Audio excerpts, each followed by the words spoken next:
Hello, welcome to another Old World Fanatics faction focus. This time we got the Beastmen up, the Beastmen Brayherds, and it's myself, Gommo, with Andrew. How you going, mate? Yeah, going good, going good. I am going to just preamble here and say that we are not Beastmen experts and we're learning as we go. I think it's pretty similar to most field because you didn't really see much in 8th edition because they're poor treatment. And then, yeah, so it's good to see them back on the officially supported new army list. And they're good. And I think they seem like a pretty cool army that has been It seems like a pretty aggressive and I wouldn't say easy. On surface, it seems like an easy army to play, like push it forward and get in combat. But I feel like there's a little bit of nuance and synergy there that I know people who probably know Beastmen are going to go, hey, you got this wrong or whatever. So bear with us, but we're learning along with everyone else. Also, what I want to say is we're going to try keep this one to about an hour because I have to go in about an hour and a bit. But with me and Andrew, that sometimes is a struggle. So we'll see. This one might be quicker than the others. Can waffle.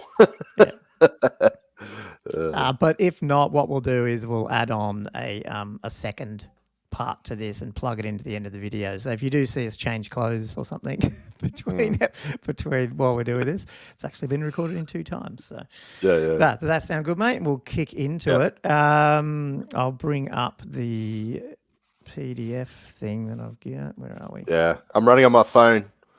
People see me How's looking your internet down today. Not too bad. It's looking all right, actually. Okay, that's cool. Touch wood.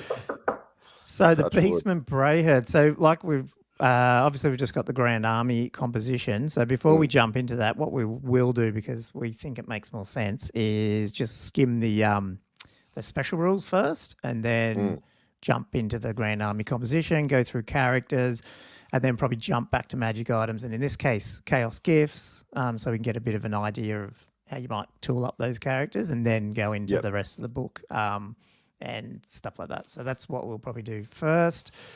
So let's bring up the special rules here, and do you want to do 1 for 1 maybe in terms of each rule? So I'll kick off. Obviously until we'll read these out and then we'll have to work out what units have them as we go. But so we've got Blood Greed up first, which is basically like a souped up frenzy. So if you've got frenzy and you have this rule, you've actually got +2 attacks rather than usual +1. But if you are pursuing, you're only taking the single D6 and not making pursuit rolls. So obviously there's a few of these models that are going to have this and have this souped up double attack frenzy stuff, so which is pretty cool. So obviously with that is the pursuit roll is a lot less with the blood greed, but other than that, I'd take 2 attacks any day. I think that's awesome. Blood rage, we're coming in. So basically when you're testing for primal fury, if you got this special rule, this unit passes leadership checks with a natural double. It will become frenzied, so that's really cool to gain that frenzy. And also, if you've lost it earlier in the game, you gain it back. So that's There's really, a couple really of these, isn't it? That if you've lost frenzy, you still get it back, like the drunken one, I think, as well. And so I wonder what the stats on that are in terms of how often you get how often natural double ones come up. Yeah, because I guess you got 2 dice, so well, not really. I mean, I guess it's just double 1, double 2, double 3, double 4, double 5. But it is adding, upwards of, depending on your leadership, 4 or 5 extra times out of that 36 combination or whatever it is that you have to actually get it, which is not too bad. No. Just when you get frenzy, you've got it. Hey, that's it. It's not like 1 turn or anything. Yeah, no, you just got to lose it, obviously, if you get beaten in combat. Cool.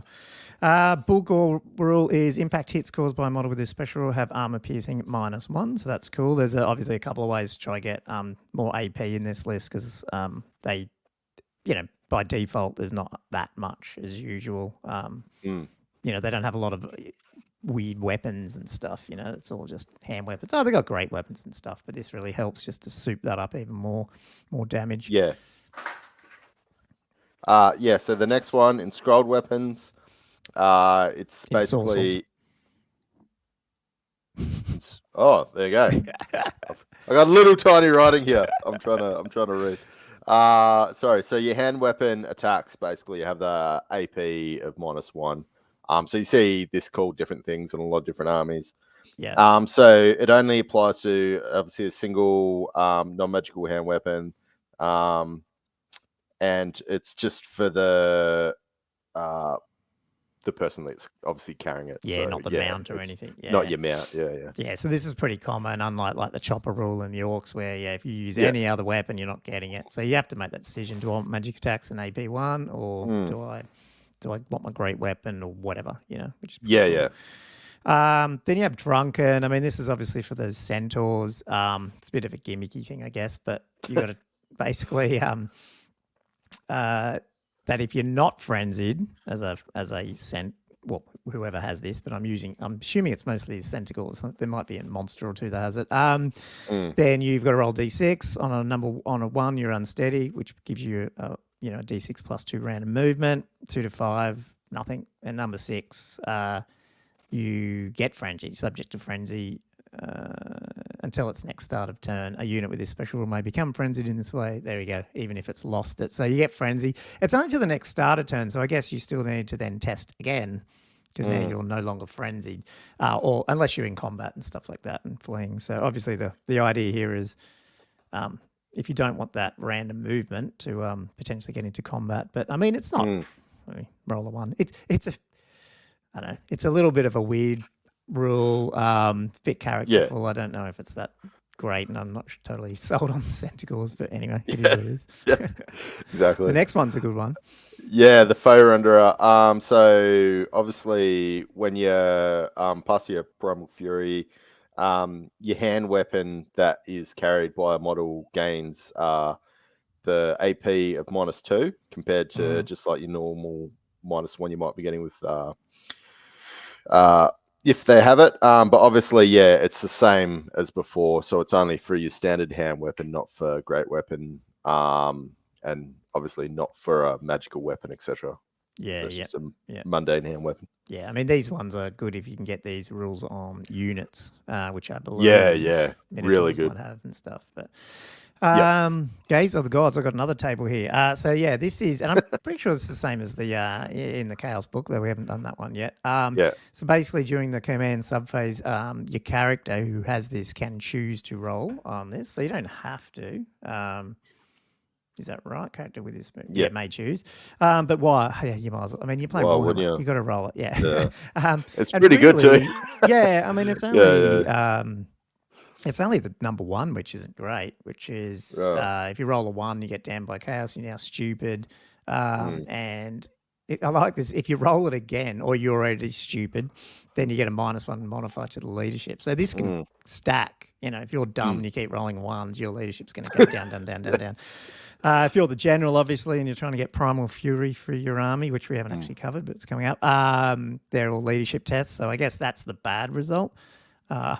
But in terms of the good results, the rest of them are all pretty good. So number 2 is until the start of your next subphase, you get +1 modifier to your initiative. Number 3 is +1 modifier to your toughness. Number 4 is +1 modifier to your weapon skill. Number 5 is +1 modifier to your attacks. And then number 6 is +1 modifier to your strength and leadership for the remainder of the game. Oh, sorry, Dark Fury was also remainder. Yeah. Oh, hang on. Sorry. Anything 4 up. Sorry, that's right. Sorry. Anything from 4 up is remainder of the game. Remainder, yeah. Yes. Yeah. Sorry. So you're on a roll 4 up on this. So 50% chance you're going to get something good for the rest of the game. Either weapon skill, attacks, or strength and leadership.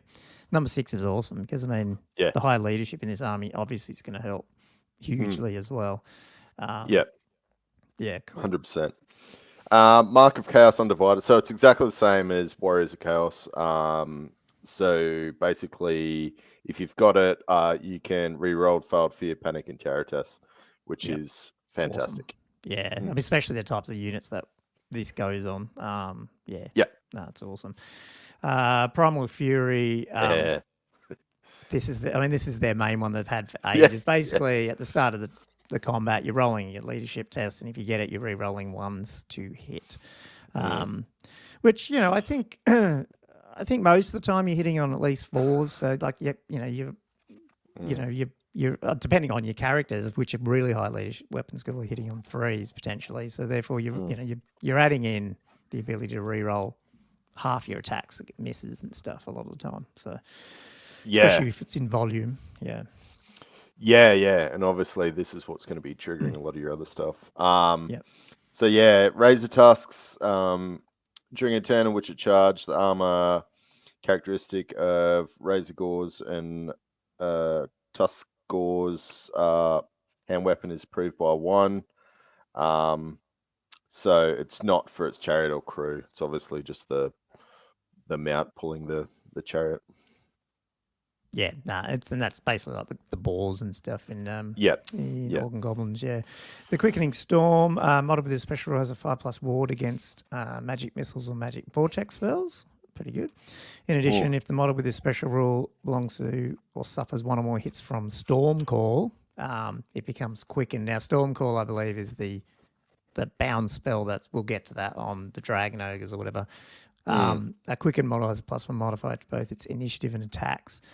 This quickening lasts until your next started turn. So I guess we'll have to see when we get to the units, how we'll have to remember that they have that extra little bit hanging off the end to see if it's because that I'm pretty sure the quickened affects all friends and foes, and so you probably want to keep them outside of things, but maybe you don't if you want more initiative and attacks and take the hit. So cool. So that's the we're probably never going to remember all the specific rules because blood rage, blood greed, blood whatever, like you're getting mixed up. But yeah, cool. Grand Army, pretty similar. I'll jump through the characters and core maybe, and you do the rest. The breakdown's same as all the other ones. You got 50% characters.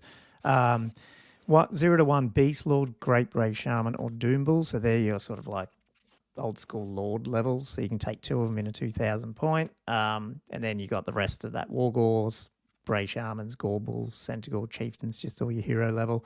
The key, I guess, here, as you'll see as we get into core and special, is depending on which, if you're taking a Beast Lord or a Doom Bull or a Bray Shaman, it's going to unlock that. I like how they're doing this, where you're able to pull stuff from either special to core, rare to special, that sort of stuff. Sort of theme your army, even though it's one grand army, which is pretty cool. Yep. Cores at 25, no change there really. You need to have a gore herd, which probably is, I don't know, probably different to 8th. No idea, can't remember because it wasn't even an 8th book. But pretty good actually, because I'd probably rate the gores over anything. So they're not terrible. Cool. So you're going to take them anyway, so it's not even a limitation doing that 1+. And then as many as you want, Ungore herds, Chaos Warhounds, Razor Gore herds, and Tuskor Chariots. So, as we'll see as we get through this, there's some pretty good stuff that obviously floats to the top in this army list. If you've taken the Beast Lord or the Wargore, so like I guess that's the Beast Mini type thing, then you can pull in Bestigor herds, just sort of like your Black Orcs, and it's like your top of the line guys in as a core choice. But if you take the Doom Bull or the Gore Bull, which is your Minotaur guy, you can bring in a Minotaur herd as core, which is pretty cool as well. So it's probably one of the biggest choices you have to first make is who's going to lead my army here. So just to unlock those, it's like you said, it's pretty cool because the theme, you can start putting that stuff in as core. Which leaves you a lot of room to move later. So special, it's kind of similar to you. So if you take stuff, it unlocks things out of rare. Your Beastigore herd, Harpies, Minotaurs, Centaurs, Dragon Ogres, Razor Gore Chariots, and the Cockatrice. The Chaos Ogres as well come under special. So if your general's the same, the Brayhead Shaman or Bray Shaman, you can take 1 Jabbersaw Cygor as a special choice. If your general's a Doom Bull or Gore Bull, you can take the Gorgon as a special choice as well. So rare, so obviously 25% of your army. So the Dragon Ogre, Shaggoth, Jabbersaws, Cygors, Gorgons, and Chaos Giants, Chaos Trolls, and Chaos Spawn. So just monsters galore. Lots monsters of with weird rules. There's nothing terrible there. Like it's cool. I didn't look too much at the chaos, like that Warriors of Chaos stuff. So I'm assuming Chaos Trolls, Spawns, and stuff they're okay, but I'm not sort of focusing on them. I'm not sure if you looked at them, but yeah, no, cool. I mean, obviously, this army is all about like probably volume attacks. Getting in your face and with big combat orientated things, I guess. So, which is interesting because I've always sometimes thought about orcs and goblins and beastmen sort of similar, but at the end of the day, orcs and goblins are a little bit more finesse and they have these weird wacky things where these guys are all more just like take all the biggest, strongest things and whack them in an army and try and beat the opponent. Yeah. Cool. Sorry, I was going to hit the Wargore is going to be your BSB for 25 points. Yeah. And can take just a standard, just with no point limit. Yeah, cool. Just like so pretty standard. It'd be interesting to see what they come up with. And we've got people ringing in already on the hotline. I had a tooth ripped out yesterday, and that was just the dentist. So cool. I'll ring them back. Okay. I'll ring them back. Awesome. So we're getting into characters here. So these are the Beastmen guys. These are basically your Beastmen, but the heroes. So the Beast Lord and the Wargore. Interestingly, you get to choose the base size, which is kind of interesting. Yeah, that is 25. I sort of wish they did this with orcs a little bit. I don't know, but it's nice to be able to not have to jump right up to your 30 by 30 if you don't want to. But yeah, pretty high leadership for the Beast Lord as such, especially for like a, you seem to think they're a low leadership army, leadership 8. Because there's a lot of ways to get what's called warband, to increase this a little bit. So weapon skill 6. The cool thing's movement 5. This army's fast, even its infantry is fast. Strength 5, tough 5, 3 wounds. That's all pretty standard. With the Wargore just being that little pip of, weapon skill, strength, wounds, and attacks lower, and initiative and leadership. So just, you're not obviously you're only going to use a Wargore as a general and stuff in a small game, but you're probably potentially thinking them as a BSB, which is cool. You can take hand weapons, great weapon. Yeah, sorry, mate, you're right. I was just going to say, with the base size, so the Beastie Gores are on a 30 by 30. They are, right. So that's how you'd switch. Yeah. Okay. So you can go into either unit. Yeah. It's a without bit having strange. to hang off the end. Yeah. Because you can go in either, but if you're not matching, you got to jump on either end. So it's a bit weird. Correct. Yeah, cool. Yep. So you might be, okay. Spoiler, you might be keeping them on 25 by 25 then. I don't know. So let's see. The standard sort of stuff, you can have, different armor and stuff, up to heavy armor. I mean, I guess with this army list, without jumping too far ahead as well, there's not a lot of high armor, obviously. You've pretty much got 5 ups and maybe 4 ups in some of the characters and stuff most of the time. It's pretty low armor. But because of these chaos mutations, which is cool, which we didn't get to, I missed them, so we'll jump to them. Oh, no, we're going to do it at the end of characters. You get to take up to 50 points, which is cool. Even if you're taking the Wargore, you get to do the 50, which is cool. And then you get the standard 100 or 50 magic items there. Plus, you can mount them. So you've got a lot of options. Oh, and ambush potentially. So you can play around with these lords to get some high wounds with putting them on chariots, but also soup them up with upwards of 150 points of extra stuff, which is pretty cool. They've got the Blood Rage, which I believe that's the friend. If you get friends, you get +2. That's the Blood Rage or the Blood Grade. I'm getting confused. You can make me check. Maybe you can go back to that because I always get those two confused. The Brayhorn, I think it's the Primal Fury one. Yeah, so anyway, Blood Greed is where you get the +2 modifiers to the attack with Frenzy. Yeah. So Blood Rage is Primary Fury. You basically got more chance of getting the reroll. So you get ones. Frenzied. Yeah. Yeah. Sorry, we get the Frenzy with the reroll. Yeah. With the doubles, whatever it is. Yeah, with the doubles. Yeah. Then you got the Brayhorn, which basically that's the special rule just for the general, which allows you to basically sound the Brayhorn by making a leadership test. If this test passed, you may immediately roll again for each unit of ambushes that's held in reserve. So you basically got double. I mean, providing you're passing your leadership test, you're getting upwards of two attempts each turn to bring on ambush units, which is pretty cool. Yeah, it's awesome. Roll again for each unit of ambushes in the army as well, which is pretty cool. So you don't need, if you've got 3 ambushing units, you get attempt double on all of them, not just the one, which is pretty cool. Well, we got faux render, which is cool. So that's the one now I've just totally forgotten again, which I said was really good. Oh, it's just there. It's just there.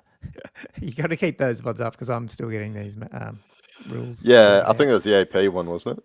Yeah, AP -2. Yeah. Is that Yeah, right? Yeah. Gaze of the Gods Yeah, table, weapon. which we already talked about. So I mean, you're on a 4-up, you're getting either leadership and attacks up, leadership and strength, or an attack, or weapon skills. So over the game, this guy can just get souped up galore with the Gaze of the Gods, or he can get killed.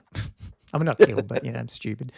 Chaos Undivided, so he's re-rolling failed panics and all that sort of stuff. And he's got Warband, obviously Primal Fury. So a lot of rules there. When you look at his stat line, he's normal for a lord. Certain dwarf lords would take him on and stuff, but over the game, he gets better and better, which is a bit scary.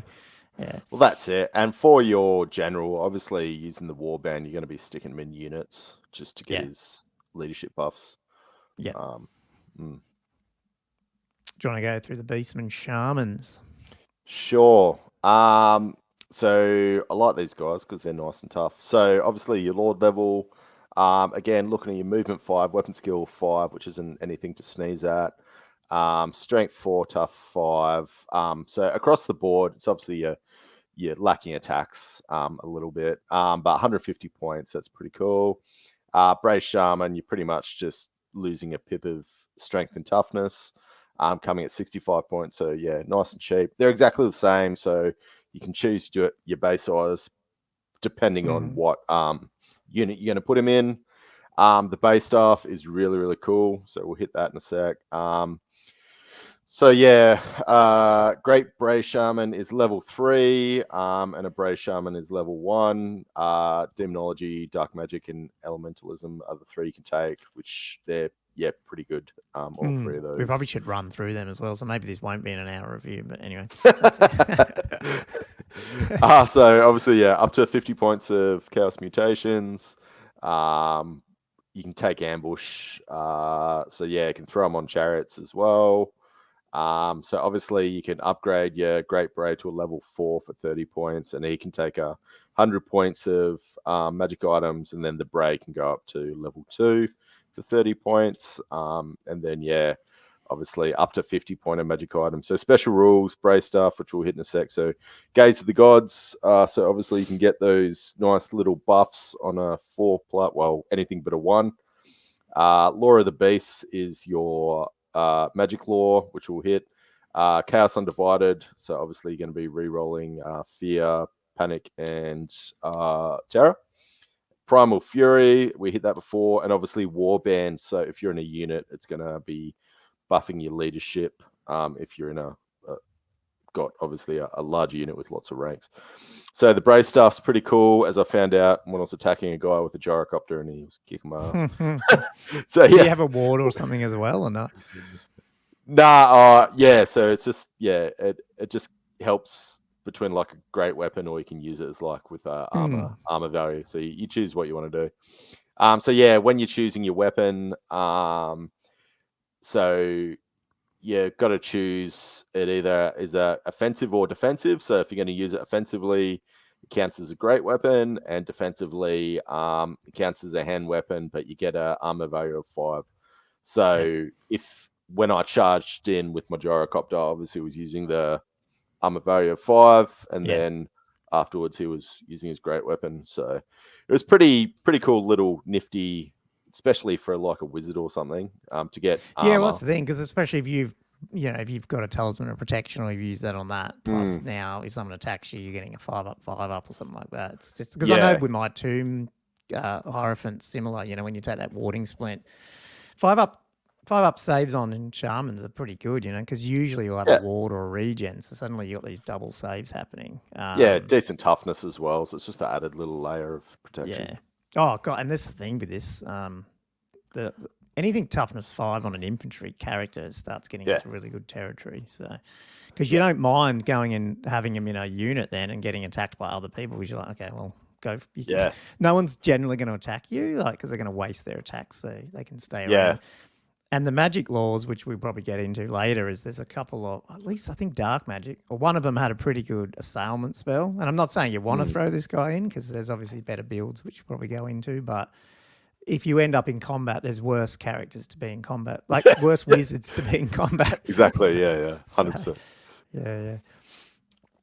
Then you got the Minotaur champion. So if you want to go the really big guys, and there's some awesome models, obviously, in AOS for Minotaurs and stuff. I don't know what the hell they call them over there now. But Doom Bull, Gore Bulls are your 2 levels. And this is where those other special rules come in. So, the Doom Bull is he's 210 points, so he's up there. But he has got 5 attacks, technically more because he's frenzied. But his weapon skill 6, movement 6, strength 6, tough 5, 5 wounds. Pretty good initiative 5 as well. Leadership 8. So again, he's not really lacking anything there at all.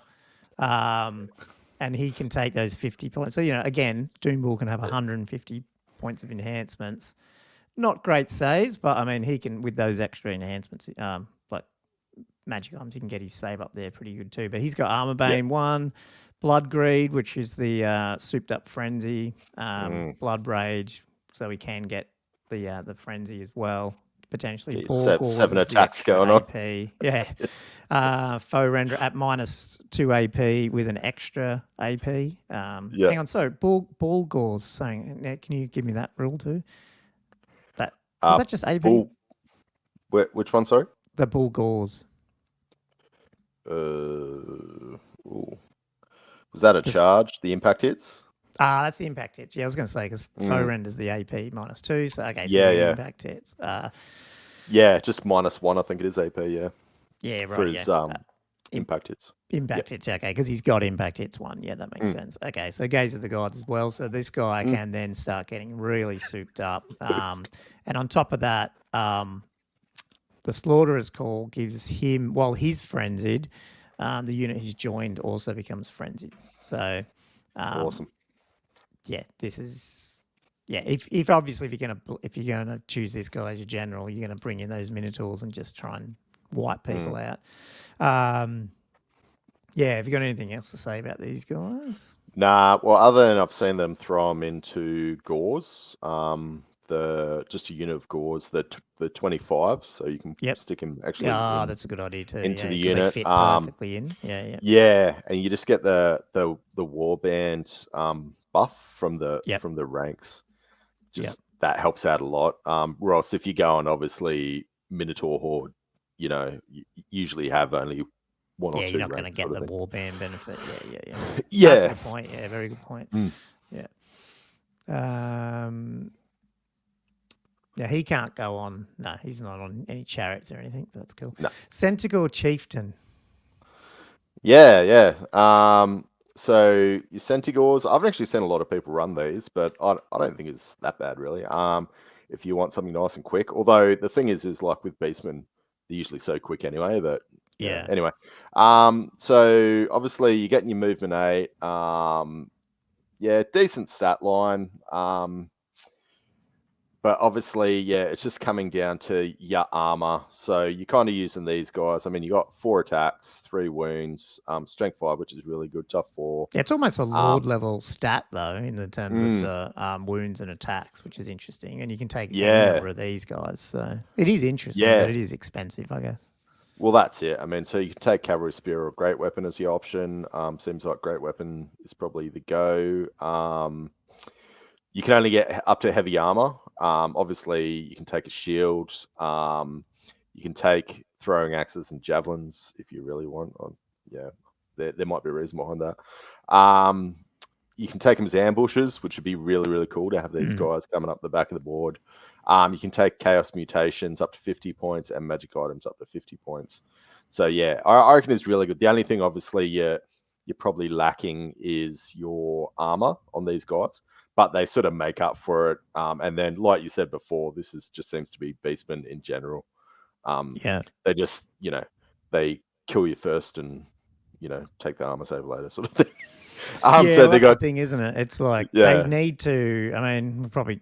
Yeah, we'll talk about that. That's cool. I was just wondering, would you ever? I mean, you're right. I haven't seen many. I did skim a few lists, and I was like, okay, I think there's so many other good options at the moment, at least where the meta's gone initially in terms of chariots and stuff, which we'll get into. That these are probably getting left out. But I wonder if there is any usage just to have a couple of these ambushing, hanging around, going after war machines and stuff like that by themselves, almost. You know what I mean? Like because the stats are pretty good. They are. But I guess it's that save. But 3 wounds stuff, 4 with not much save. I guess they can still get taken out. I'll go through their special rules.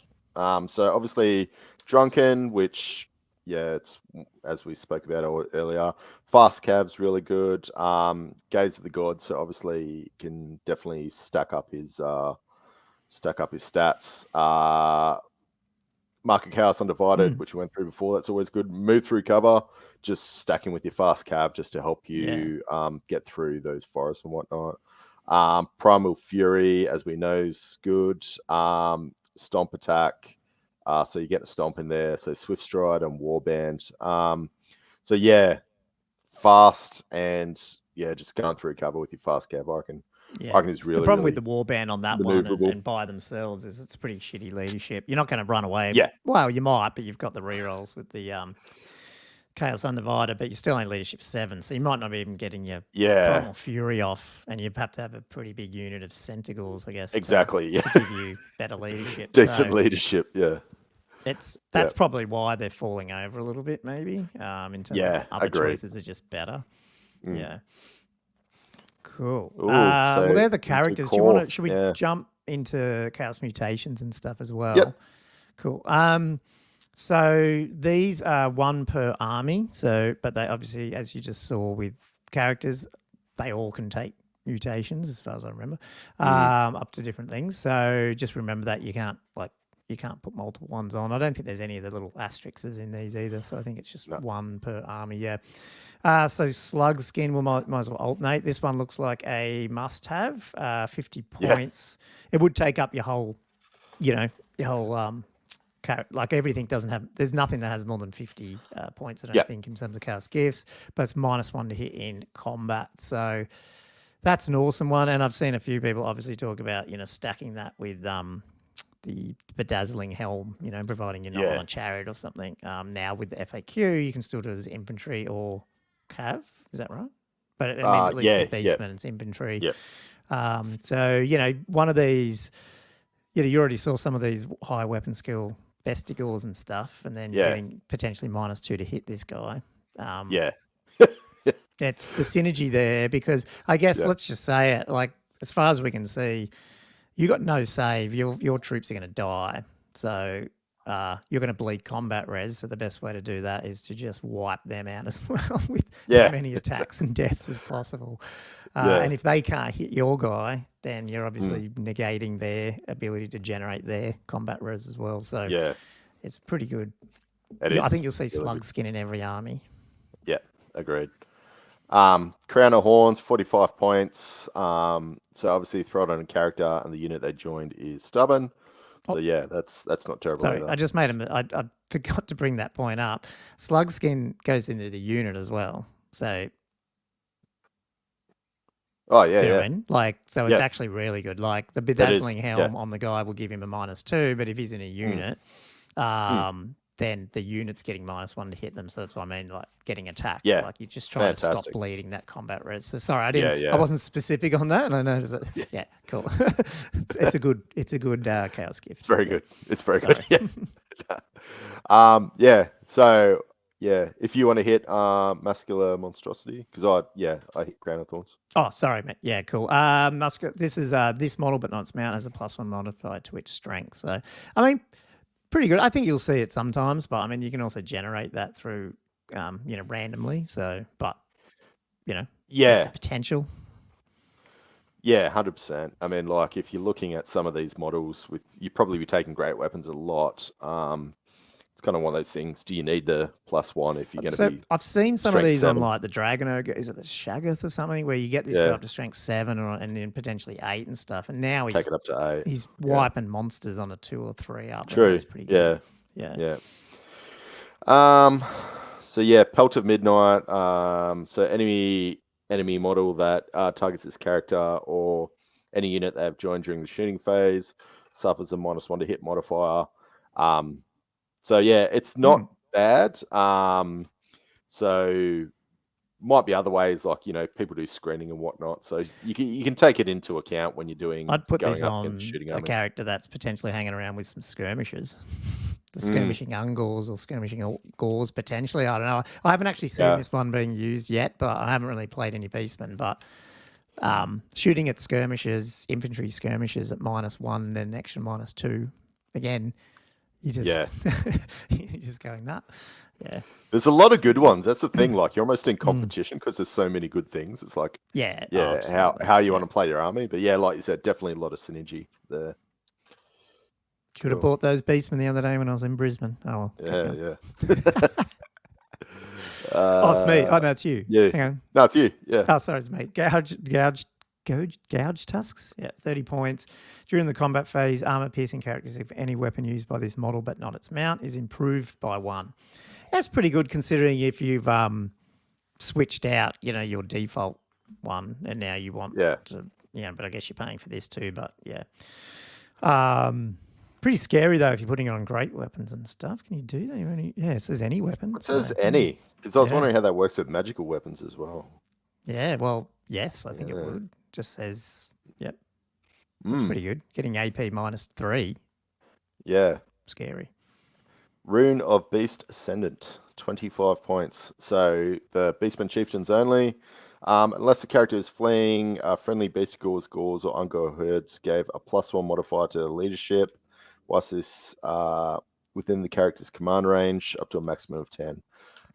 So it might be good if you're outside of your general's leadership, or your general doesn't have high leadership, or well, I mean, it puts in the ability to not have to really stack. I mean, you probably want to anyway, but if you don't want to go big units with your war bands, you're getting that extra +1 anyway there. So that's pretty interesting. Yeah. Again, anytime you can soup up your leadership to 9, 10 with this army with the Primal Fury and stuff, that's pretty good.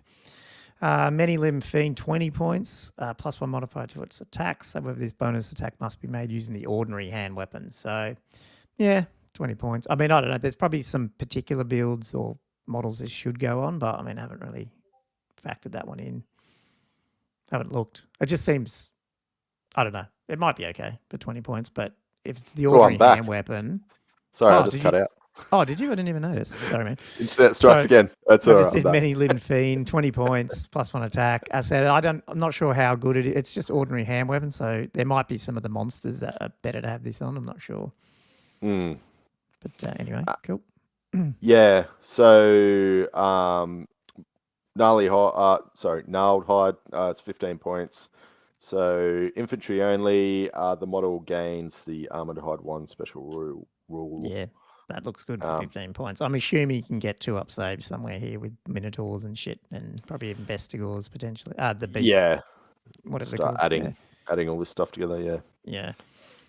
Uncanny Senses, 10 points, +1 modifier to its initiative characteristics. So, I mean, potentially there is some, their initiatives are good, but they're not like souped up. But again, if your goal is to potentially strike mostly first and wipe people out, that for 10 points, if you've got a spare, it can probably weigh in.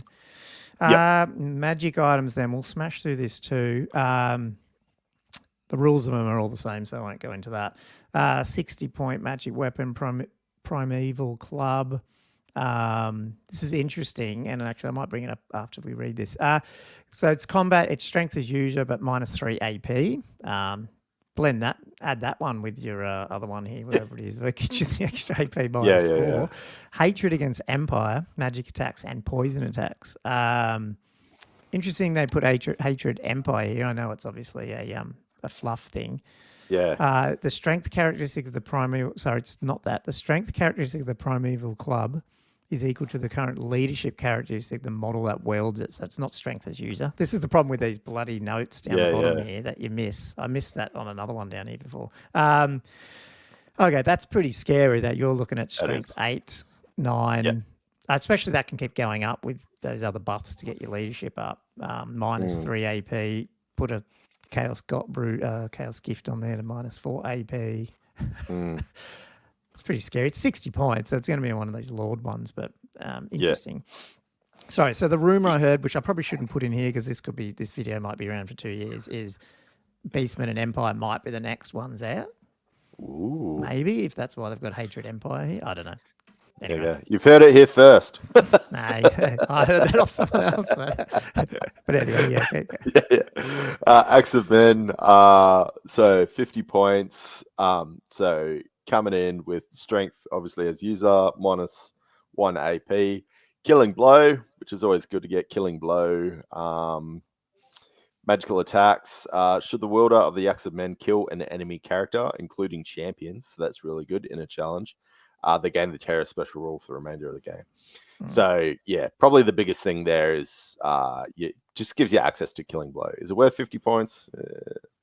Well, I mean, the synergies, though, that I've seen that people are doing is there's ways to get minus 3 leadership, basically, through this, and this is one of them. Now, obviously, you need to kill the character in a challenge, but once you do that, now you've got terror. So if you've broken them, they're now at minus 1, but there is 2 different ways to get an extra minus, like a minus 2 debuff as well. So depending on who you go up against and who you fight, you're potentially making a unit test at minus 3 leadership, which is, you know, they're probably not for pie going, they're breaking then and running them down. So I've seen some combos with this one. It's just, again, still sort of situational. But with that extra little rule, there's a potential there that people are using at least. I don't know how effective it is, but that's what they're doing. Yeah. It's definitely not an auto take, but it's definitely like you said. Because it's 50 points too. Yeah. Definitely see it in certain combos. Mangelda, 40 points. Combat. I'm sorry, range. It's a weapon. Sorry, strength is user +1, minus 1 AP. It's already got terror, so there's another one just to do it anyway. You get terror, you don't even need to do the other one. But any enemy unit that suffers 1 or more unsaved wounds from Mangelda suffers -1 modified to its leadership characteristic to a minimum of 2. So there you go. Again, actually, that's probably the one that most people are talking about. So that's that's the other -1 right there as well. So that's pretty cool. But I mean, it's not Killing Blow there, but you just need, this is good because I like this because you only have to do a wound and you just got them down by -1. It's just really helping you break them because they're already having to do the -1 for terror. So that's a -2 straight there. Well, if you pick your combats where obviously you're going against like just not souped up high armor guys, you're probably going to be definitely doing those 2 wounds. Yeah. Cool. So Hunter's Spear coming at 35 points. So range 24, strength 6, -3 AP. Cumbersome. So obviously it's just going to be. So that one's what's that one? Is that the -2 if you move? Yeah. Okay. Yeah. But it's kind of like a bolt thrower. So obviously you're getting magical attacks, multi-wound 2 through and through, which is good. So yeah, it's just, well, that's in the note. So it's shooting like a bolt thrower. So you can kind of be a mobile bolt thrower, I suppose. Just depends. I'd have to look at the ballistic skill of some of the other guys. Yeah, that's right. You just thought what I did. I was just going to just skim up there quickly and look at what I'll be guessing for the 4. Centaur guy. Oh, 3 as well and stuff. Yeah, see, he's 3. 3. Yeah, you're hitting on 6s if you've moved. If you, I mean, if you're sitting around doing nothing and like hiding in a bush and then just firing, like that might be an option. But sorry, I've gone to the wrong spot now. It looks I don't see good. the army. Yeah, the army kind of doesn't play like that. Like just like shooting back. It's like you're pushing. Yeah. So it's kind of. Yeah, but anyway. Yeah, that's a shame. But yeah, because it looked interesting until you see the cumbersome rule. Yeah. It's not terrible. For 35 points, it's not terrible. No, true. Yeah. Yeah. Fell to the Dark Young, so we're going to magic armor now. Maybe born with other armor, which is cool. Improves the armor value by 1. In addition, you get MR -2. That's pretty good. It is 40 points, but again, I'm assuming there's ways. Whenever you see that, you're thinking there's ways to get into that 3 or 2 up armor save area, and -2 to magic res is good. Yeah, 100%. So black and plate, 25 points. It's a suit of full plate armor, which is really good. Like you said, it's just adding on to your ability. In addition, it has a 3-up ward against any wounds suffered that were caused by attack that has flaming. I think you do get quite a bit of flaming attacks around these days, so I mean that's always good. And then obviously full plate armor just gives you that extra layer of. There's a lot of heavy armor getting around, so this will give you a +1 to your save, and then obviously with the shield, Yeah. So yeah, it's definitely heading into that 2+ with the right combination of things. Yeah, exactly. Like because you can easily get the extra nailed hide or whatever to get it to like 3-up. Sorry, and then it's pretty good. Plus a shield, and you might see flaming around. Given that there's providing vamps are allowed, which they are, and all, you're getting vamps and Tomb Kings with regen hanging around, so therefore people are taking some flaming. And troll horde. The troll, exactly, the troll horde. So that's interesting. Talisman, Rune of the True Beast, 30 points. Any enemy model whose troop type's monster suffers -1 weapon skill whilst within 6 inches of the bearer. I mean, monsters usually have pretty shit weapon skill, so that's interesting. But I don't know. I might not be seeing stuff here, but I don't know. Again, you're trying to be a bit defensive with it, but I'd rather a -1 to hit than a -1 weapon skill. Agreed. I'm the same as you. Yeah, exactly. So Dark Heart, so you can take it multiple times across the army. So it's 25 points, so single use. During the command subphase of the turn, the bearer of the Dark Heart can consume it, and the model immediately recovers 1 lost wound. So it's not terrible if you want to. But I mean, there's other ways to survive. So yeah. Survive longer to get more of those chaos gifts. The gifts of chaos or whatever the hell it is. Totem of Rust, Magic Standard, 50 points. Every model, friend or foe, within 6 inches, suffers -1 to its armor save roll. So it's very interesting. I would imagine then I mean, you don't have a lot of armor saves, so maybe you don't care, so that's why you're throwing it on things. But I don't know, a bit weird. 50 points as well. Yeah. Anyway, so the man. So the only thing I could think is there any of those is there any of the single models like the ogres that can you take a standard by itself and then have single, so then one of them is hanging out by itself and doing that? Like, is that a thing? But that's still 50 points. I'd rather put it into something that does more wounds and don't care about that. Well, that's it. Manbane coming in at 40 points. So all enemy units within 6 inches of the model carrying the Manbane standard suffer a -1 to their leadership. Yeah, so I mean, you combo that guy with that other magic weapon straight away. That unit and character together, I just need to win combat, and they're taking a -3 leadership. Oh, and you have to do a wound, but you obviously did if you did combat. Potentially breaking people with a -3 leadership test. So that's kind of scary if you see that. Yeah, you could have other terror models in there. Like you can kind of try and bubble it in a Vitriolic Totem, 30 points. You gain poison attacks. I mean, it's pretty standard to see 30-point poison one. So that's, I mean, that's good because not only that's tying into Primal Fury too, because you're getting to potentially re-roll hits. That's giving you more chance to hit the poison. Banner of Outrage, 25 points. A unit carrying the Banner of Outrage may re-roll its leadership test when testing for Primal Fury. So if you because you can't do it with is this the only way to get a reroll on that, or is there other ones? Because you don't get it with the BSB or anything, do you? Because no. Yeah. Oh, veteran get to do it, but I don't know who can be veteran. I think is it just Bestigors? It's veteran only. Next. Yeah, I thought veteran specifically said like certain. I don't know if it was every leadership test or if it was I thought that one was leadership test. I might be getting confused there. It might be. For some reason, I thought maybe veteran was only for like panic, terror, and might be right. Fear, possibly. Yeah. But I'm sure I'll get corrected. Sweet. Sorry, I'm just skimming that. Should have probably looked at that, but for some reason I was just trying to work out how else you would get rerolls for Primal Fury. Oh no, veteran is reroll any failed leadership test. Any failed? Oh, there you go. Yeah, so Right, and then we've got enchanted items. So let's go through that. I can't remember whose turn it is, but I'll go with this one. Stone of Spite, Sure. 45 points. Single use during the command subphase of their turn. If they're not engaged in combat, this character may use the Stone of Spite until your next start of turn subphase. All wizards, friend or foe, suffer a -2 mod to casting rolls. That's pretty brutal. Obviously, it affects you too. But during this command subphase of their turn, not engaged in combat, this character may use. I mean, interestingly, if you've already got some of your buffs off, and then at the end of your command subphase, you just throw it. I can't. Hang on. When do you cast your hexes? Ooh, that might be before that. But if you don't have a lot to go, then you throw that at. Yeah, it's pretty good.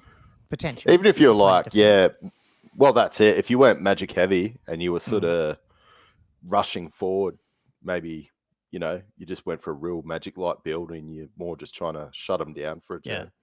It'd be nice if this was an asterisk one and you could take it on a couple of guys and just shut down people's magic phases. It's 45 points, but it's pretty expensive. That's pretty true actually. Just for because friend or foe. If it was just for a foe, then. Horde of the First Beast. I've seen this on some lists. 30 points unless the bearer of the horn. Sorry, that was your turn, but Horde of the First Beast is fleeing. Any friendly unit within 18 of this model may use its leadership characteristic when testing for Primal Fury. So, pretty good for 30 points to spread that out. You're going to hit those,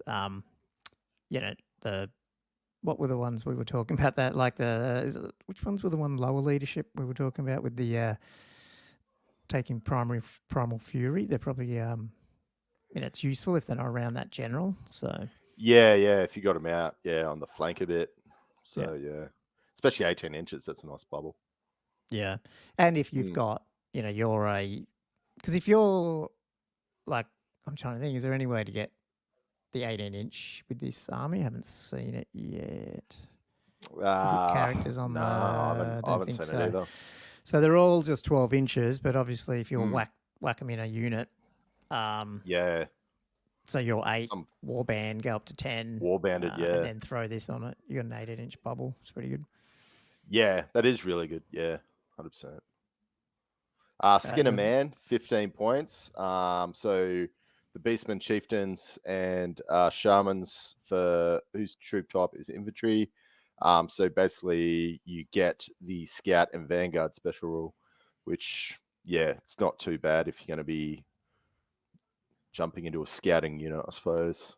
I wonder if this is useful because this is Chief, obviously Beastman Chief. I'm not sure how much. There's a bunch of ambushing units, but we haven't got to them fully. But Scout and Vanguard, not so much. But if you put your Shaman, who's firing off magic missiles and stuff, and he gets on a flying carpet, which is pretty common for these guys.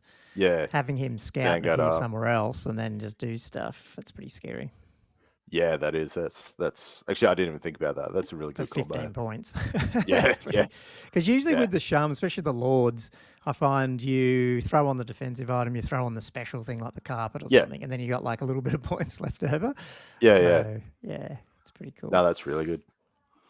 Arcane items now. So these are obviously for the Shamans. We've got the Plague Chalice, 40 points. This is, so you roll... Hang on. If you roll natural doubles of making a casting roll, the spell is cast with perfect invocation, regardless of its casting value or any modifiers. However, each time you get a strength 4 hit, no armor save. Again, these are tough 5 characters a lot of the time, so you're probably not too scared of that. Perfect invocation. Try and get some off. So I mean, it's an option to put it in. That's for sure. Yeah, I reckon that'd be pretty good. Like, it's just, I suppose, like I said, one of those things. What if you did the maths, you'd have to try and work it out, but I reckon that's pretty good. So Hag Tree Fetish, 30 points. So I think this is the combo that everybody loves with the is that the Valtide? Valtide, the Sig spell. Yep. Yeah. So this is pretty awesome item. So whenever the bearer of the Hag Tree Fetish successfully casts a magic missile, they may re-roll any failed to wounds. So Yeah, now that's obviously got Really FAQ'd, good. so it doesn't include any bound items. I see why people were using it. The way it's worded, I mean, you probably have to go back to the bound spell wording before the FAQ to argue it or not. I can't remember what it says, but obviously, I think it was never intended to re-roll other bound items, so like Ruby Ring and stuff. Yeah, but, Ruby Ring. Yeah, it starts stacking all these so it has stopped magic that. missiles. But yeah, there's a few magic missiles and obviously Voltide and stuff. Where it's especially rolling to wound with Voltide. Which after we do this, we'll go to magic laws because we haven't covered. Do we want to do full? Maybe I feel like I want to cover demonology and stuff as well. So I don't know. Do you want to do that next, or do you want to get through the units and then cover lore at the end? Either or. Yeah. Yeah. Okay, anyway, we'll see. Jagged Dagger. Actually, let's do the Beastmen ones next. But then we might, if we got time at the end, we'll jump into the actual other ones. Hit the extras. Yeah. Jagged Dagger, 15 points. The Jagged Dagger is going to be used by a wizard that has joined a unit. Interesting. For making casting roll, the bearer of the Jagged Dagger may make a sacrifice. Fair enough. This is Dark Elf style. One model belonging to the bearer's unit is immediately removed from play. The bearer may then modify their casting roll by adding the wounds characteristic of the sacrifice model to the result. Interestingly, does not negate a roll of natural double. Yeah. I'm guessing most of the wounds are 1, because you probably wouldn't be throwing it into Minotaur units to wipe them out. But yeah, it's pretty expensive modification. Bring along some gore. What are they called? War gores. The new 2 wound heroes and wipe them out. Probably not worth that. But yeah, it's definitely worth putting it in Ungors or something. You just wipe them out. Yeah. Just sacrifice them. Yeah. That's funny. I like that. Cool. Well, let's just smash out these 3 spells because they are related to characters a bit. So they've got 3, which is good, which is more than some. So the big one, Voltide. So there's Laura Beast, by the way, for the people listening. Magic Missile, 8+ casting, 15-inch. So pretty good for a magic missile. Probably not the highest, but if you're flying around on a magic carpet, probably not that important. Target enemy unit, 5d6, strength 1 hits, no armor save permitted, ward and regen. So it's the same Voltide spell. Probably the range is different, but when you're re-rolling those strength 1 hits, which are wounding on 6s, that's pretty good. Yeah. You can see why people do it. I don't know if you... Yeah, well, that's it. If you start doing the maths, I wonder... If you had that in the hag tree, you'd think you'd be... Oh, you're doing... What, 3, 4? 4, 5 3 to wounds. 4? Yeah, easy. Just on average. Yeah. Could definitely hurt some things. Yeah. Not much you can do. And obviously, if you dispel it, that's the only way you can stop it. And you aren't throwing, I guess you can use it to plug away at, you're not going to hit dragons because you can't even wound them. I don't believe so. Hang on, is it 1+6? So maybe you can wound them.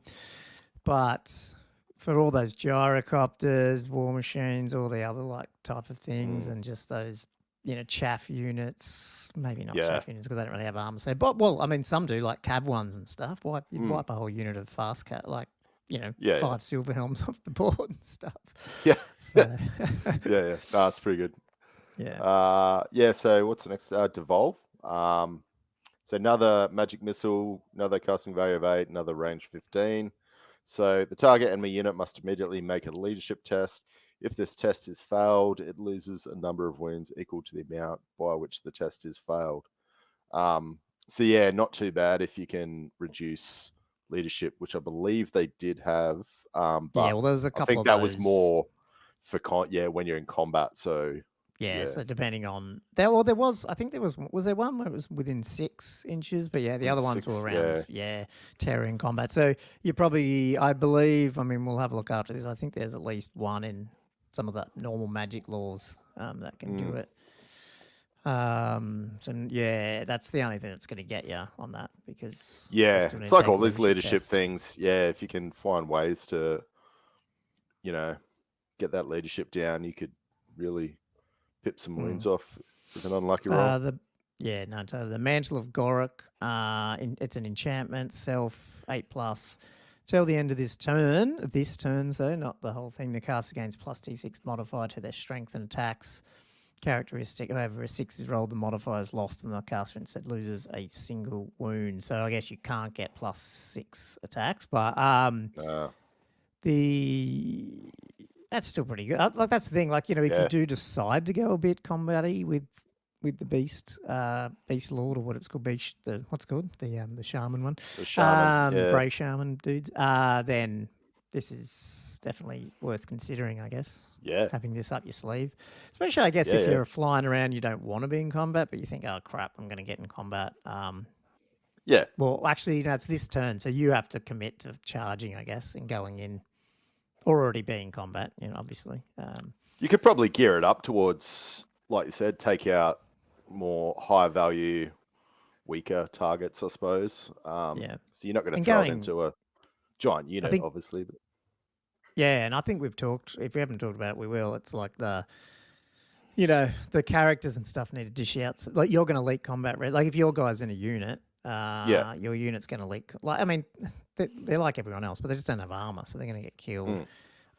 Whereas if your guy's in the unit with them and you've just done the charge with your gauls or whatever, and your shaman's in there, then why not throw this on him and take out a few? Plus, it's going to stop people throwing up a challenge to try and take you out and stuff. It's like, come on, okay. Because they're pretty tanky. Right. I mean, they can be quite tanky, and they've got primal fury and all that. Well, shaman will take the challenge. Yeah. Cool. Okay, well, jump over to infantry. So Bestigors, is that the first one? Yeah. So Bestigors are you can pull these guys into core if you need to. Overall, they're basically they've got great weapons. So they're basically weapons, pretty fast movement. Weapon skill 4, they're going to be strength 6 effectively. They got heavy armor, but tough 4. So they're still probably going to die fairly quickly. And because they've got great weapons, they're going to get hit potentially first. But they can, the Gougehorn, the champ can take 25 points of Chaos Mutations and Magic Items. So that's good that they've done that. You can get up to 50. And then they can take Veteran. There you go. We can get Veteran on that, but it's plus 1 point. So you're looking at 14 points for them. Blood Rage gives you the extra ability to get to Frenzy, Close Order, Mark of Chaos, Reroll, all the other stuff. So, and right, you said they're on the 30s, so they can take the Bestigor if you want on a 30. Do they have any other special rules? No. I mean, they're the hard-hitting unit. I reckon they're good for your points. But like you said, it's just like, heavy armor. Yeah, 14 points with... I mean, that's if you take Veteran to sort of get that reroll. You probably would, but that's getting up there. The consensus seems to be that they're probably not worth it given what you can do with the Gore Herds, but I don't know. They're cool models. Yeah. I don't mind them. It would be better as well. Like obviously you're 30 by 30 compared to 25 squares. I think the issue too is how big would this unit be to be effective? Like, because if you're gonna get charged potentially. I mean, I know they move fast, but at the end of the time, they're great weapons as well. Are you gonna lose? Are they gonna quickly lose their benefit from say warband and stuff because you're killing more of them? I don't know.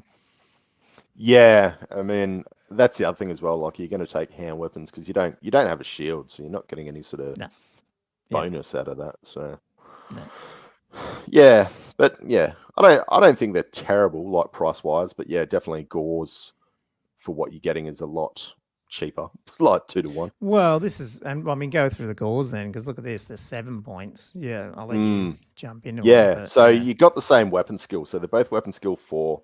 Ballistic skill you don't really care about. Obviously, your strength is going to be a little bit lower. Leadership a little bit lower, but hopefully you're not going to care too much about leadership if you're within your general's range. So you can take an additional hand weapon. So you're going to be getting up to 2 attacks. Yeah, that's free too. So you're still 7 points, and you got 2 attacks. Yeah, or you can take shields. So obviously you got your champion, standard bearer, musician. So you can replace hand weapon or shield with a great weapon again, which is free. Purchase magic items up to 25 points for your True Horn. Sorry, your True Horn, which is your champion. Yeah, it's the great weapon. He can have a great weapon, basically. He can have a great weapon, yep. Yeah. You can take them as ambushes for 1 point per model, and they can have a magic standard up to 50 points, which is pretty good allowance. So you could get poison on these guys with 2 hand weapons. And you're getting the Bestial Charge, which we'll hit in a sec. Blood Rage, Horde, which is always good. So Market Chaos Undivided, so they're not always going to be running away when you're doing those leadership tests. So move through cover, which is really good. Open order as well. Open order is good. Extra pivot. 90-degree pivot at the end of your move.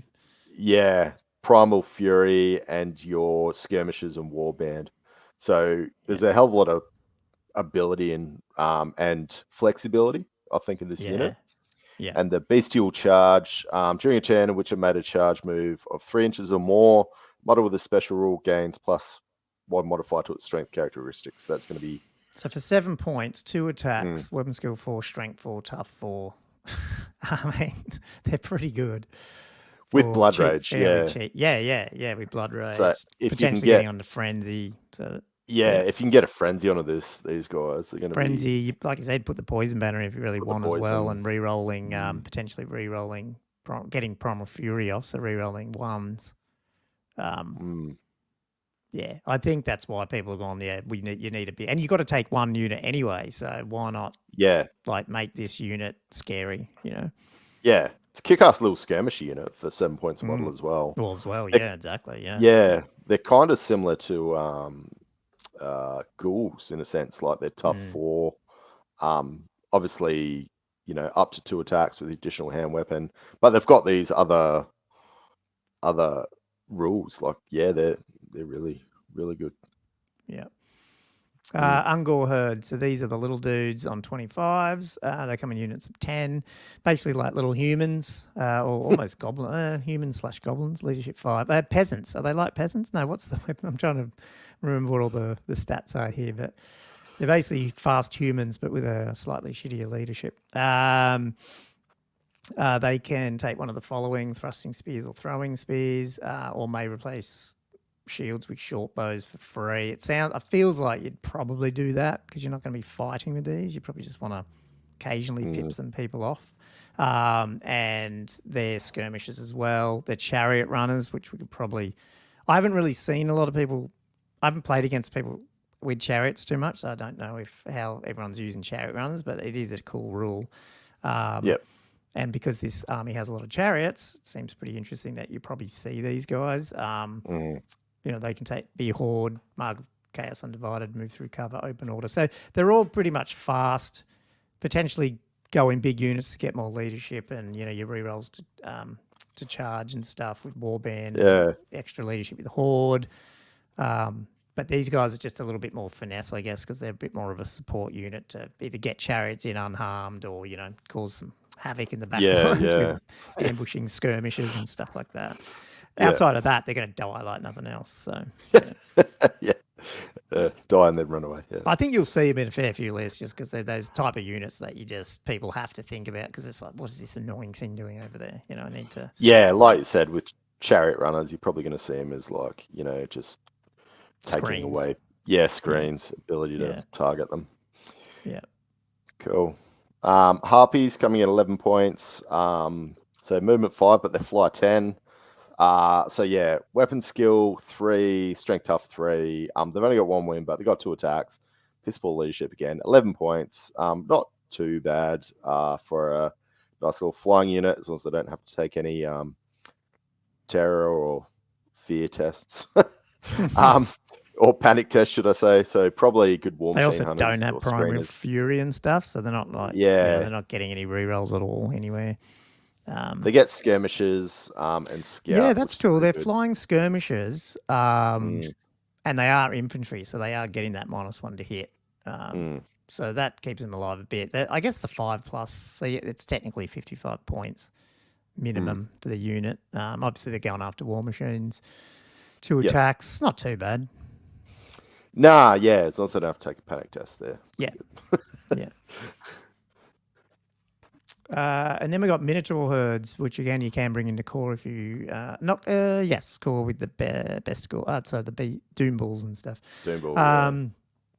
They're 47 points. Move 6, a fast, weapon skill 4, strength 5, tough 4, 3 wounds, 3 attacks, initiative 3. So a bit slow on the initiative. You can get additional hand weapons and great weapons for them, depending on which one you want. Oh, they're Motley Crew, aren't they? Yeah, so you can actually mix this around. So get a bit, have some great weapons, have some additional hand weapons. You can even take shields on them, but I mean, that's getting them to a 5 up. So that's not great. You can get a magic standard up to 50, which is cool. Any unit, so on each unit, which is pretty good. And then the champ guy can basically have up to 50 points between the magic items and chaos. That's really gifts. good. That one of them can be ambushes, which is interesting. I don't know if I'd want a unit of Minotaurs coming up behind me, movement 6 ambushing, but it's probably a lot of points to put in an ambushing unit, but that's a bit scary. They're the guys with Blood Greed and Blood Rage, so they have the souped up frenzy. They get it. Close order. They've caused fear, foe render for the extra AP. Impact hits 1, marker chaos undivided, all the other standard stuff. So I guess, look, they're good. I mean, the problem with Minotaurs, it's almost like the problem with these type of monstrous infantry in general, if they've got shit saves. Like at the end of the day, they're tough 4 with 3 wounds, and they eventually die. And these have piss poor leadership initiative as well. So it just depends on. They really need to get in with a character in there as well and dish out some damage. Otherwise, you could potentially knock them down because they're never going to be in a massive unit, are they? Because they're just expensive. Yeah, they're not terribly expensive, and obviously there's a heap of screening options. True. So yeah, I like them, and the fact that you can take like the champion can have the gifts and the magic items, because he's got 3 wounds, hits as well, and all that sort of stuff. Yeah, and obviously you can take a magic standard, so yeah, you can kind of. You'll definitely see them more than the use. So I think they're definitely playable. They're not bad at all. I just wonder. I just wonder if it's just that the fact that they probably still can die fairly quick. When I say fairly quick, like they're not knights and stuff in 3-up saves, 2-up saves and stuff. So you start going, okay, well, I need something else to soak up the wounds. And then they're these competing. guys come in and just whack. Competing for that sort of heavy infantry where there's so many different heavy infantry options. It's just another option, so it's not like. But I mean, what an awesome army! Put a Doom Bull, you have a bunch of units of these guys and Gorgons and stuff. I mean, it's a cool monster army. I mean, I could see people taking them for sure. So now we're on to Cav. So the Centaur herd to go along with their Centaur dude. Do you want to cover this one? Sure. So yeah, like Cav, obviously they're on the bigger base, coming at 19 points, so not terrible price for Cav. Obviously pretty standard stat line. So kind of more of a elite sort of stat line with your weapon skill 4, strength tough 4, 1 attack, obviously 1 wound. Again, like you were saying before, with the Centaur hero, the leadership's not great. So you're coming in at 6, 7 with the champ. But yeah, movement 8's really good. But yeah, being light cav also helps. So they can take cavalry spears or throwing spears for a point each. They got hand weapon and shield as standard. They can replace their shields with great weapons for a point. If you want to make them a little bit more punchy. You can take throwing axes or javelins if you want to do some shooting, but I mean, I don't know if you'd want to get them too close. That's just my sort of take on it. Yeah, obviously the Gorehoof can take 25 points of magical items, and they can also be ambushes for +1 point. And then 1 unit per 1,000 points. So two of these units in a standard game can take a magic standard with up to 50 points. The special rules, drunken. So that's not too bad, but obviously, it's that fluffy roll. So you hope you're not getting a 1 on that.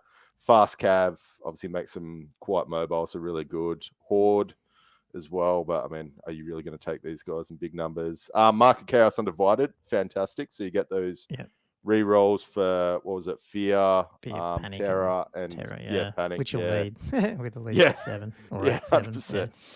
100%. Move through cover, open order. They do get the Primal Fury skirmishes, which is going to be really great for stopping people being able to hit you as easily with shooting attacks. They do have Stomp 1, which is really good as well. Swift Stride and Warband. So they're not the worst unit. I reckon you definitely see them around. It's just that the leadership's a little bit. They're so lucky they got that Mark of Chaos Undivided. So otherwise. I mean, I haven't used throwing axe or javs yet, but does any of them have? And probably should have checked this. Are these guys able to move without any shooting penalties with any of those weapons, or not really? I believe throwing axes you can. I think their move. They might be quick to fire and move to shoot. I'll look that up actually. That's no problem because I mean they're BS3, so they're going to be hitting on 4s if not 5s. Because they got multi-shots, the throwing axes, because they're 2. Like something's nice about ambushing, strength 4, tough 4, weapon skill 4 unit there to take out that. Just to be really annoying. They won't suffer. They won't suffer the -1 hit as skirmishes because they're actually unit strength 2 because they're cav. I think that's only for unit strength 1. That's right. I don't think it's unless it was 1 wound. I can't remember the exact. I think it's unit strength. Not the number we were. Of wounds. Yeah, that's right. We weren't playing that right, were we? Yeah. So, but I mean, it's cool to have stomp attacks 1. So they're going to take on that. Going after just war machine. I mean, there's not many. I don't know. That's the problem. Like if this was in 8th and everyone's fielding war machines and stuff, you'd be like, this is cool. But because I think it's dying a little bit, it might be more of a struggle. And I think it's more just a case of there's better options in the book potentially too that are just overshadowing them, and you can't freaking get them either. Like model wise, how do you even get these guys? Because are they even in AOS and stuff, or are these just all the old figures? I'm not sure actually, because I haven't seen a lot of the Centaurs getting around, even with the older maybe models someone as well. Can tell us that because I'm not up on the model. I know the 8th edition, 6th, 7th, 8th edition, 8th edition, Beastmen guys who went into AOS, but I'm not sure about the earlier stuff. Because I've seen a lot of mods for them using the Wild Rider. Bottom half, and they use I got the javelin and throwing weapon profile here. So the throwing weapons range is 9 inches. So strength is as user, obviously. So strength 4 strength for them. 4 shooting. Yeah, that's good. Yeah. Multi shots 2. So you're going to be having obviously -1 to hit your multi shots. But move and shoot and quick shot. So you can march and shoot, and obviously you don't care about moving and shooting, so there's no penalty there. And javelin is range 12 inches, again, strength as user. That's move and shoot and quick shot. So not bad. Yeah, actually. I mean, if you're throwing, you got 5 and that's 10 shots at 5 up BS. Is that right? 5 up hits. So yeah. Strength 4. It's not too bad. I mean, I don't know, but they're not really there. You're not going to take them as a shooting unit, really, are you? It's a lot. That's a lot of points for that. But just Monstrous Cav. These guys are pretty useless. Not Dragon Ogres, movement 7, weapon skill 4, BS2. Who cares about that? But strength 5, tough 4, 4 wounds, initiative 2, 3 attacks. So just in terms of Monstrous Cav unit, they're got a lot of times got more wounds than some of the I'm pretty sure the demigriffs and stuff just have 3, unless they've been buffed since I've seen them in 8th. And then you can take obviously additional hand weapons for 3 points, great weapons, halberds. So you got a lot of armor options, getting up to heavy armor. The interesting that you can take units of 1 to 9, so I think that's the key thing here, because the Shartat can take that 25 points chaos mutations, 25 points magic items. They got armor. But this is the unit that was in the original thing. Remember this special rules article with all the special rules? So armor bane 1, armor hide 2. So instantly you get them to a 3 up by taking the heavy armor. Armor bane 1 on the actual guy too. So I guess that flows into. Am I correct in saying that if you take a great weapon, You're still getting the armor bane because armor bane 1 is actually on the model, not the weapon. Is that how that works? Yeah, I thought that is correct. Yeah. And source of weapon, so that's already got the AP as well. Immune to psych, stomp attacks 2 straight up. That's pretty good because I mean that's as good as some of the other D3+1 monsters and stuff because it's straight up 2 stomps. Get into this is that one that had that quickening storm thing. Actually, which is back on the for that special character. rule, the missile thing. Yeah, but so I mean, obviously, what I've seen, obviously, what a lot of people are doing is just taking the Shah attack, as a single model. Yeah. So then you're going up to the 4 attacks as well. But obviously, you got access to whatever you want, slug skin, other things like that Chaos Mutations have, and the magic items. So you got a lot of variability, and I guess it depends on how comp goes because if your rule of 3 is in, you probably can't take as many, but if it's not. You can take a bunch of these guys as all individual guys too. And for, less than the points of, say, a Scorpion, just a naked guy, just with heavy armor, 3 up save, 4 wounds, tough 4. He's pretty tanky. But then obviously, you can shoot stuff as well. I mean, this is one of the premier units in the book by the look of it. Yeah, agreed. Yeah. Yeah, cool. Chaos. Well, you go. Sorry. Oh yeah, Chaos Warhounds. Who doesn't love the old Warhound? So yeah, 6 points. So nice and cheap these guys for Warhounds. Move 7, weapon skill 4, which is actually pretty good for a Warhound. Strength tough of 3, just your standard stat line, as you can imagine. 1 wound, 1 attack, 1 initiative. So yeah, you got to buy this. So it's only got counts as hand weapons, is like your claws and fangs. So nothing too special there. They're loner, move through cover, open order, and swift stride as your special rules. But you can upgrade for heavy armor. Armor hard 1, not heavy armor. For 1 point per model. Poison attacks, which is fantastic for 1 point per model. Good. Yeah. Yeah, but you do have to buy the Vanguard special rule, which is 5 points. But that's for a whole unit. So yeah, it's okay, for a whole unit. Okay, that's I was wondering about it. I just didn't even read that properly. I was per model, yeah. That's expensive.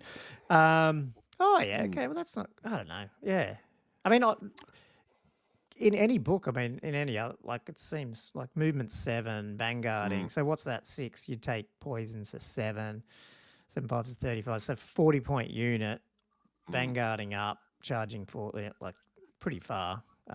With poison attacks, weapon skill 4. I mean, for a little hunter and just a unit, it's not too bad by the look of it. I mean, leadership 6, it's not going to fail. It's not going to pass any leadership tests. So, I don't know. It's good for a little, if you're going to have just like little units up the front, just blocking line of sight. It's a great little. I mean, it's 40 points and it's cheap. Not too bad. It's super cheap for a. Yeah. Now these were very used in 8th. The Razor Gore herds, the Pumbas, I think they were called a lot of times. The movement 7, weapon skill 3, strength 5, tough 5. This is what's cool about these little units. These redirectors that are tough 5. I guess the downsides of the last 2 we just talked about too. They're war beasts, so they can't use general's leadership or anything. So they're just running on leadership 6. Strength 6, tough 5. Sorry, strength 5, tough 5. 3 wounds, 4 attacks though, 52 points. Units of 1+. Well, they got light armor with armor bane 1, fear. They got the foe render. Impact hits D3 though. It's strength 5. That's pretty good.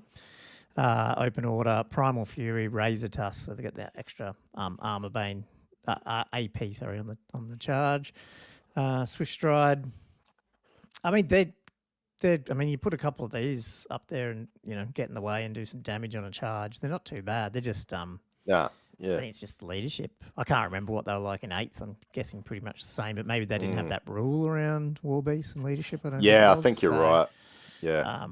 That's the only thing, I guess, with these. You could potentially try do something to get them off the board. Or if something panicked near them, something like that. Yeah. They do cause fear, though, so they're not going to, you can't fear them off Well, I guess that's not a thing really anyway. Yeah, I don't know. I mean, I haven't played Beastmen, so, we're just looking at what we think here. But I do like the idea of still using a fast-moving 3-wound tough 5 thing to get in the way of things. It's still annoying as shit. Yeah, agreed. So it just, maybe the points are a bit, they're pretty high points there, 52 points. Yeah, I think you're right with the war-based, like, reliability-wise. Yeah, it's one of those things. Probably not too bad on the charge with your impact hits. But if you're getting charged, you might. Yeah, see you go. Yeah, Chariots, man. Well, what have they got here? So Tuscarora Chariot coming at 85 points. Quite cheap for a chariot. Not too bad. So strength 5, tough 4, 4 wounds. So pretty standard. They just got a Beastie Gore crew. So just your standard Beastie Gore. A single Beastie Gore as your crew. I hate this, though. It's Gore. so annoying. Like, one crew's this, one crew's a Gore, different fucking weapons. Oh, God's sake. Yeah, well, that's it. Like, your initiative's different by 1, your strength's different by 1. One strike last, one strike. Yeah, it's just how annoying is that? Anyway, sorry, that's a gripe I have, but yeah. No. It is. It's a bit silly. And then just your 2 little Tuscars, 2 little piggy guys. Bring it along. It's a heavy chariot. So obviously not going to be as maneuverable as your light chariots. 4 up armor save. So not too bad in that regard. So I'll just hit your Beastie Gore has got a hand weapon, great weapon. Your Gore has got a hand weapon and a cavalry spear, like you said, just to make things more confusing. Need Tuscars just count as hand weapons for their attacks. So special rules, close order. We got first charge. That's bloody useful for this, though. Yeah, I mean, this is pretty similar with almost the heavy chariots. But throw it in support chariot. Yeah, 100%. Impact hits, D6 good. +1. Yep. And being a heavy chariot, you'll get the AP of -2 with that. Mark of Chaos Undivided, so that's handy for passing those leadership tests. Primal Fury, Razor Tusks, I think it's just AP1 on the charge. I think for your impact hits. Sorry, not for your impact hits. Is it on the charge? I think they get a -1. Anyway, and extra Warband. Yeah. Cool. So just is Warband the one that just gives you the reroll to charge as well, like, because they're not gonna. Unit size 1, they're not going to get Warband leadership stuff, is it? Warband just has the. It is that, not Horde, isn't it? It's Warband gets the leadership. The charge reroll. I can't remember if there's a condition on that, though. Are you looking that up here? Oh, well. Cool. Well, while you're doing that, I'll look at the Razor Gore Chariot, which is 120. Oh, yep. How'd you find it? No, you go. Oh, no. Yeah, so the Razor Gore Chariot's the souped-up one. Strength 5, tough 5, so actually bigger than the other chariot, and 4 wounds, pretty similar. 4 up save, heavy chariot, but it's 120 points. It's got the same sort of crew, but it's got a Razor Gore, so that same guy that we were talking about before, with 4 attacks, with strength 5, weapon skill 3. It's a little, it's not slow, it's 7, sorry. Yeah. Armor Bane 1 for the Razor Gore, close order, fear. It's still got first charge. It's got foe render just for the Razor Gore, obviously. Impact hits D6 +2, so that's bloody awesome. Mark of Chaos Undivided, Primal Fury, Razor Tusk. So, and these can both be mounts too. So we saw that back on putting the shamans or the beast lords and stuff. So you can get some pretty tanky character mounts here too. This Razor Gore Chariot looks pretty. I mean, it's expensive, but. Probably outputs a bit of damage, especially those impact hits. Yeah, sorry, what was Warband? It is, isn't it? Yeah, you were right. Reroll. Yeah. There's no condition on it though. You just No, yeah. I think it's one of the ones that people forget because it was like it's the last sentence in Warband or something. Yeah, it's like it's really handy. Like that is so mitigating sort of those ums and ahs for charge distance. Yeah, I guess the downside because the Razor Gore doesn't have that.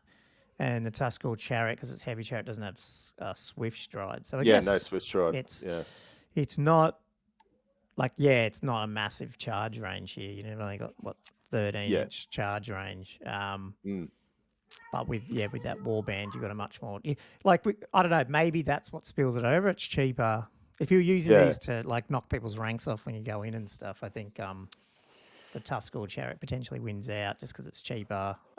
It's still pretty resilient in terms of it's only tough 4, but it's probably going to get in there maybe easier. Yeah, 100%. Whereas this other guy, sort of it's not that fast. Cool. In Monsters, which is full of them. There's a whole book here. No. Monsters in the Beastmen book. The old dragon, ogre, Shagoff, excuse me. So 225 points, but he's a bit of a beast. So he's got movement 7. So yeah, not too bad in that department. Weapon skill 6. So yeah, it's pretty good to hit. Is strength 6, tough 5, 6 wounds, which is really good. Initiative 4. 5 attacks and leadership 9. So yeah, stat lines. One of the best leadership in the game, in the army book, which is interesting. Yeah. So it's coming in as a monstrous creature, and a 50 by 75 base size, so it's not huge. So which is pretty good. So standard equipment, hand weapon, light armor. So you can upgrade for an additional hand weapon for an extra attack, 3 points, or just bring a great weapon for 4 points, which will take you up to strength 8. Replace your light armor with... You're killing dragons on a 2. Wounding dragons on a 2. Yeah, it's pretty good. Yeah, exactly. Replace your light armor with heavy armor for 6 points. You can bring and cast mutations up to 50 points and magic items up to 50 points. So not a huge magic item allowance, but I'm sure you could get something nice in there with that 50 points. Armor Bane 2, which is good. Armor height of 2, so you're getting a 3 up with your heavy armor. Yep. Close order, which is always handy. So he's got his ensorcel weapons, or however you say that, which was his AP for his hand weapon. Immune to sight, which is fantastic. Large target, stomp attacks, do 3+1. So it's got Storm Call, which will hit in a sec. Terror, and it's got that Quickening Storm rule. So Storm Call is the Quickening Storm is the thing that stops you getting damage from this guy, isn't it? Is that what it was? I believe so, yeah. But that was only for Dragon Ogres, wasn't it? They both have a Quickening Storm. And I made a mistake. This is the one that was in the preview. I forgot. They just look so similar because they are Dragon Ogres. Yeah. So we probably hadn't done this one yet. Storm Call is bound spell level 1. So easy to cast. Just need to roll a 6 or more. If this bounce casts all units within 6 inch, including units engaged in combat, and this model suffers D3 strength 4 hits with an AP of -1. And if you jump over to wherever it was, Quickening Storm, it's 5+ ward against any wounds suffered that were caused by magic missiles or magic vortex spells. In addition, if a model with this special rule or the unit belongs to suffers 1 or more hits from Quick Storm, it becomes quickened. A quickened model has a +1 modifier to both initiative and attacks until your next start of turn. So it's almost like you want to be casting it and maybe take a wound, and then you go a bit crazy. You get this guy up to potentially 7 attacks. I mean, you can get him on 6 just normally with a great weapon, and then 5 attacks, but then with the mutations and stuff, get him up as well. But it's 225 points though, but it's pretty cool to be able to put magic item stuff on a bloody. It's like a special character in a way for a monster, Yeah. So you're seeing people put like talismans on him and stuff like that to give him protection. It's kind of interesting because I don't know. Is there many other monsters where you get to play around with magic items? Probably not. It's pretty cool. This guy. Be hard pressed to not see him in a list. Yeah. Yeah, I reckon you'll see him. The old Jabba Slythe, great model. Movement 6, just weapon skill 4, BS4. Don't know if that's useful. He does have that shooting attack, Strength 5, tough 5, 5 wounds, 5 attacks. Like he's across the board type thing. Close order, he's fly 9, large target, maddening aura. We'll get into those ones. He's got poison attacks, and then stomp attacks D3, swift stride, terror. So another source. Is this guy terror? No. There's a few of these monsters that are terror, though. This is the thing, like to potentially, again, flow into that idea of throwing these gifts and these banners on the units into combat with these leadership debuffs and coming in with these monsters to really just freak people out. Or to at least begin the combat for the -1, which is pretty cool. So Maddening Aura. During the command subphase, any unit within 8 inches of this model, including units of fleeing or engaging combat, must take a leadership test. If this test is failed, the unit suffers D3, strength 3 hits, no armor or regen. I mean, it's good it just keeps happening, doesn't it, within 8 inches? It's not a lot, though, but again, depending on the army, they're not going to like it. Yeah. Like elves aren't going to like this. No. If it keeps happening, it's of its turn. It's only its turn. It's not every turn.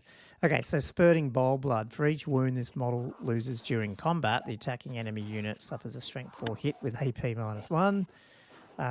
Great. I mean, cool.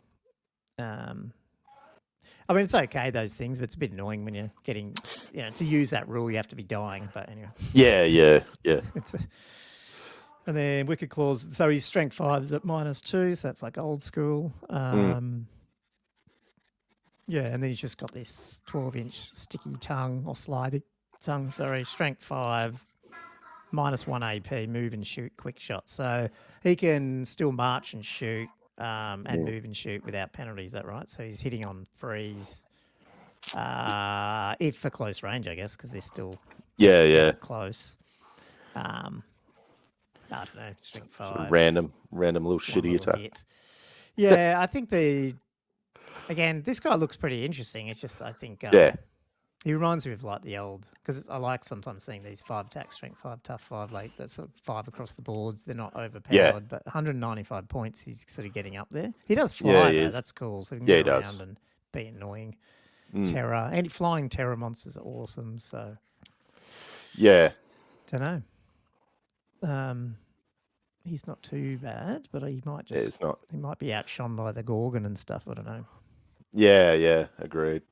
So the Cockatrice is coming in again. It's filling up your little monster spot with so many of these little monsters getting around. So movement 4, but he's fly 10. Weapon skill 4, ballistic skill 5. Is strength 4, tough 5, 4 wounds, initiative 6 attacks, leadership 6. Again, 170 points. He's going to be slotting in a 50 by 50 base. So he's got just his equipment is claws, which is just your hand weapons, petrifying gaze, which we'll hit in a sec, and scaly skin, which is going to count as heavy armor.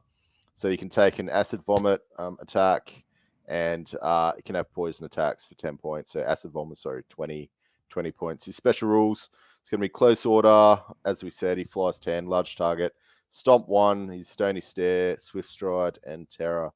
So stony stare, at the start of each combat phase, enemy models in base contact with this model must make an initiative test. If this test is failed, they suffer D3 strength 2 hits with no armor save permitted. Ward and regen saves can be attempted as normal. Yeah.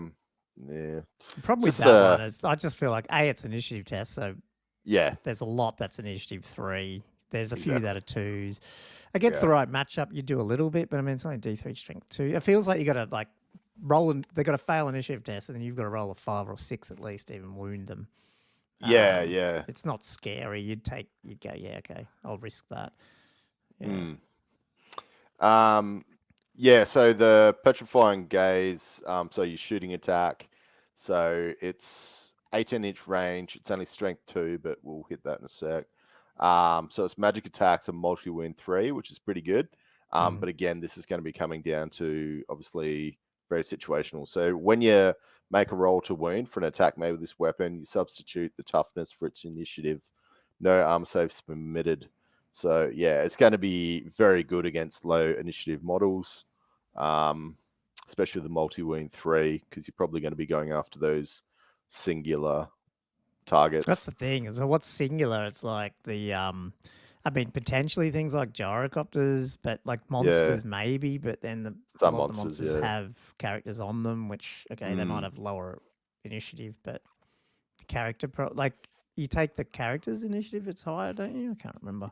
Yeah, I Oh, think no, you they would, attack yeah. separate, but yeah, I'm not sure how that one works. I reckon if actually. you do an initiative test, you take the highest of the model. So multi-wounds D3 sounds cool, but then I just think, Yeah. I don't know. There's just this guy, he's terror, he's 170 points and he flies fast, but I feel like it's all a bit gimmicky and not totally like, this is scary. You know, it's like, Yeah, he is. He's got a breath weapon, but it's only strength 3 minus 1 AP, so it's kind of I'm in your attacks, boat. you could 10 points get poison, so 6 poison. I mean, now having said that, I think I was looking through the Brutal Deluxe maybe list or something. There was a cockatrice, so someone took it. Yeah. I don't even think I've seen the model. I have, like the old school, but I don't think I've seen it in real life, to be honest. Nah. The Cygor, isn't it? I forgot what this guy was in here. Okay, so 215 points for movement 7. He's a behemoth. Crap weapon skill, crap ballistic skill. Strength 6, tough 5, 6 wounds, 3 initiative, 4 attacks. Okay, so what has he got? Claws, just hand weapons, hurl attack, we'll get into that, and light armor, effectively. Close order, ghost sight, we'll get into that. So normal stuff's immune to psych, large target, stomp attacks D3, stubborn, terror, and timber, because he's like a giant.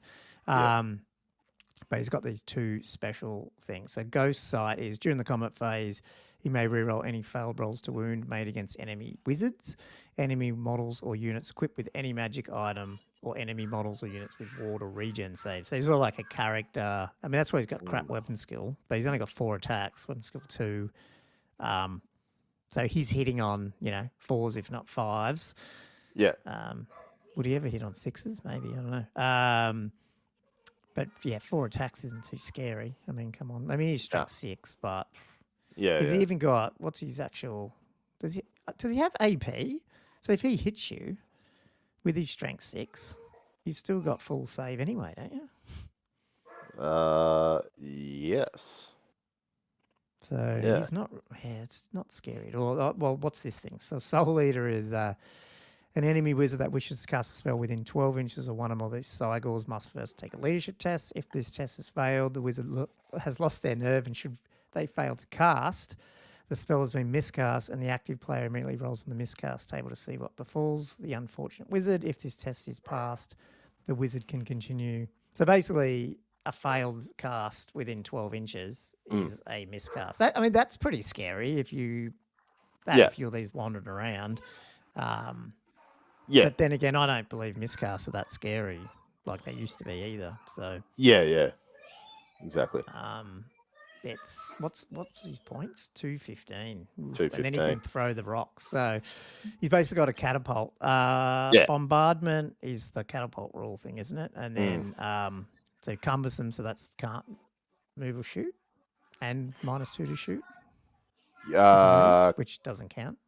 Yeah. Cumbersome is? Multiple wounds, D3 plus 1. It's just 1236. Yeah, it's a stone throw, basically. Stone throw, if a misfire is rolled on the archery dice, it just loses a single wound. That's cool because that means every turn he can just basically still be hurling rocks, which I like. It's an awesome model, so I like the idea of that. But, and that Soul Eater is intriguing, but given that there could be, magic is becoming this thing where you have to take a level 4. I don't know. Like sometimes maybe you do go, throw this guy in the middle of the table and just have fun. Do you want to risk it? Because it's not so much the miscast going to hurt you. It's that, those results where like you miscast and you can't cast any more spells the rest of the turn. Yeah. And then you like lost all your magic. So yeah. But he's not. Nah, well, you don't usually, like I said, lose your wizard as much, but you definitely can do damage to the unit you're in, and you do usually have them in or near a unit with those templates. He's not very. He's 6 up save and a tough 5. He's pretty killable. He is. Especially if you're going in and hitting him, and he's only weapon skill 2, you're hitting him on 3s. A good person might be even hitting him on 2s. Agreed. Chaos Giant. So moving forward, 200 points. Movement 6, weapon skill 3. Obviously, ballistic skill 1. Can't see him shooting anything. So strength toughness of 6 wounds, initiative 2. So attacks will hit that below. So it's got the giant attack table, leadership 10. So yeah, this guy's it's got his giant club, which will hit in a sec, and then yeah, he counts as light armor with his callous hide. So he can have scaly skin for an extra 10 points, or regen 6 up for 20 points. Starts really getting expensive when you start adding all those points together. I don't know if you'd get a 6 up regen for 20. Oh, maybe, but anyway. I mean, giving Close him order. a 5 up, 6 up isn't too bad, I guess, and he's unbreakable. So maybe depending on what if you're going to use him, to sort of plug up a unit and then hopefully get other people in, he might be useful with that build. Yeah, if you do want him to stick around a little bit longer. So yeah, close order, giant attacks. Sorry, can you just scroll back up? Oh, sorry. Slightly. Yeah. Munipsych, large target. So he's got his pickup and special rule, D6 stomp attacks, terror, timber, and unbreakable, which, as you said, is unbreakable is always handy. So for his giant, I love how they've got like 2 asterisks. Yeah. Is that they don't usually do that, do they? So why did they do that for? Yeah. And then they've got an asterisk here for the other. Like, that's weird formatting. Anyway. Yeah, because I thought they have like a 1 and a double. But I feel like Beastmen, I mean, to get off topic there, I reckon this unit was on the chopping block for they weren't sure which way to go because they weren't sure they're doing AOS. And then, because you know how I think in the rule book it refers to them as Beasts of Chaos or something. And then in here, they're Beastmen Brayherds and stuff. And you're like, what is it? What's the army? Yeah. Anyway. Yeah. That's all right. So this guy is pretty much, the Giants are almost pretty much identical no matter where you go. Yeah, I don't know. Like, we don't need to go through. That's just, I think it's the standard giant attack tables. It is. Yeah. We'll cover that in another. We probably talked about in the Orc and Goblin book. We have to redo that one. That's there's so many options with orcs. Yeah. Is the pickup the same? Yeah, it is, isn't it? Yeah. It's a lot of rules to go through for a pretty standard giant. Yeah, it's standard giant. I think the cool thing is they definitely seem to be more takeable because they don't get cannoned off and unbreakable and stuff. But again, you've got a plethora of choices with monsters here, so you know whether or not you want to bring him in. Like, you will see him in Beastmen list for sure, because everyone loves a Chaos Giant. The Gorgon, movement 7, weapon skill 4, strength 6, tough 6, wound 6, 5 attacks, leadership 9, 245 points. The cleaver limbs for his weapon, which is killing blow, monster slayer, AP -2. So very he's like the Necrosphinx, but with the attack all the time. The Necrosphinx, I think, is one of those double killing blow monster slayers, I think. Whereas the Necrosphinx is 225 or something, or 195, can't remember. But he's only got killing blows at strength of user -2, where and only one of them is monster slayer, where this guy is all 5 attacks going out Monster Slayer, which is pretty cool. Yeah. Light armor, so he's just got a 6 up save. He's got Blood Greed, which is the one where he is the other one, the other special rule. This guy. He can get, whilst frenzied, he gets +2 attacks. So that's pretty cool for him. And that's the only problem with clicking that. Close order, he's already frenzied, so he's got 6 attacks. Obviously, with frenzy, you can be led around the board, though, I guess. Large target, primal fury. Regen 6 up, so he's got a 6 up. Stomp attacks D3. He's stubborn. Swallow hole, which we'll go into, and terror and timber. So, the ability to potentially give him frenzy again, or he can frenzy himself with the. Is the Primal Fury can hit it? Is that right? When you do or whatever the other one was, the double. Yep. Was it magic? I can't remember. Just did this now. I can't remember what all the rules are. But yeah, you could probably get him up to 7 attacks if you need. But again, he is frenzied, so you have to watch him. But he's not flying, so they can probably get in there and just choose multiple targets, and you'll get one that he needs. His Swallow Hole is during the command sub-phase. The Gorgon that is engaging combat with 1 or more units of regular infantry or heavy infantry may make a Swallow Hole attack. So what are you doing? Nominating an enemy unit, it immediately needs to make an initiative test. If it's failed, it grabs the victim, stuffs them, and they're removed from play. If the test passed, avoids it. Each time an enemy model is removed, it recovers a single wound, so it's like a healing thing. Am I correct? This is sort of like the giant pickup one as well. You can't pick up a character, can you? Or they just automatically look out, or how does that work? Yeah, I think they're going to look out, sir, for it. So you can target one. You can say, I want to grab that guy. Yeah, I thought because it there was doesn't an say FAQ or something distributed with as it. shooting and all that stuff. I think it Yeah, needed yeah. an FAQ unless it's in there. I haven't looked at specifically. Yeah, yet, I'm 'cause I haven't- 99% sure that either you can't or they get a look out. So Yeah, one I of know they those two. definitely did that. You know that thing where in the FAQ it does specifically mention that if something targets a single character or whatever, then they do get the lookout. So that's what made those. That's unfortunate, but those sniper, like the Hochland long rifle and stuff, sort of useless, you know, because you can't snipe people. It's a bit annoying. So I'm guessing at least at a minimum that's the case. But having said that, if he's going up against, you know, if he's going up against a monster and then a unit comes in, he can at least heal himself back up by just eating some. Yeah. Because it's just during this command sub phase. So if he's in combat, he can still like attack the monster. And if there's another unit hanging trying to get him, he can then just grab a wound from that guy, which is pretty cool. Yeah, yeah. That is. Yeah. Did you hit his cleaver limbs? Did you see? Yeah, that was at the top. Yeah, just saying that's what he has. He's got the strength as user, AP2, below Monster Slayer on each one. It's pretty cool. Each attack. So 6 attacks going at frenzy with Monster Slayer and killing. Yeah. Monster Slayer and killing blows. So he's good against everything except for chariots. So yeah. Yeah. So yeah, no, he's good. He's expensive, but I don't mind him. He's pretty good. He's not flying and stuff, so I guess you can move around him and stuff. That's the only thing. Yeah, if you had D6 stomp attacks, I reckon it'd be fantastic. But yeah, like just as an infantry killer. Yeah, you could sort of yeah.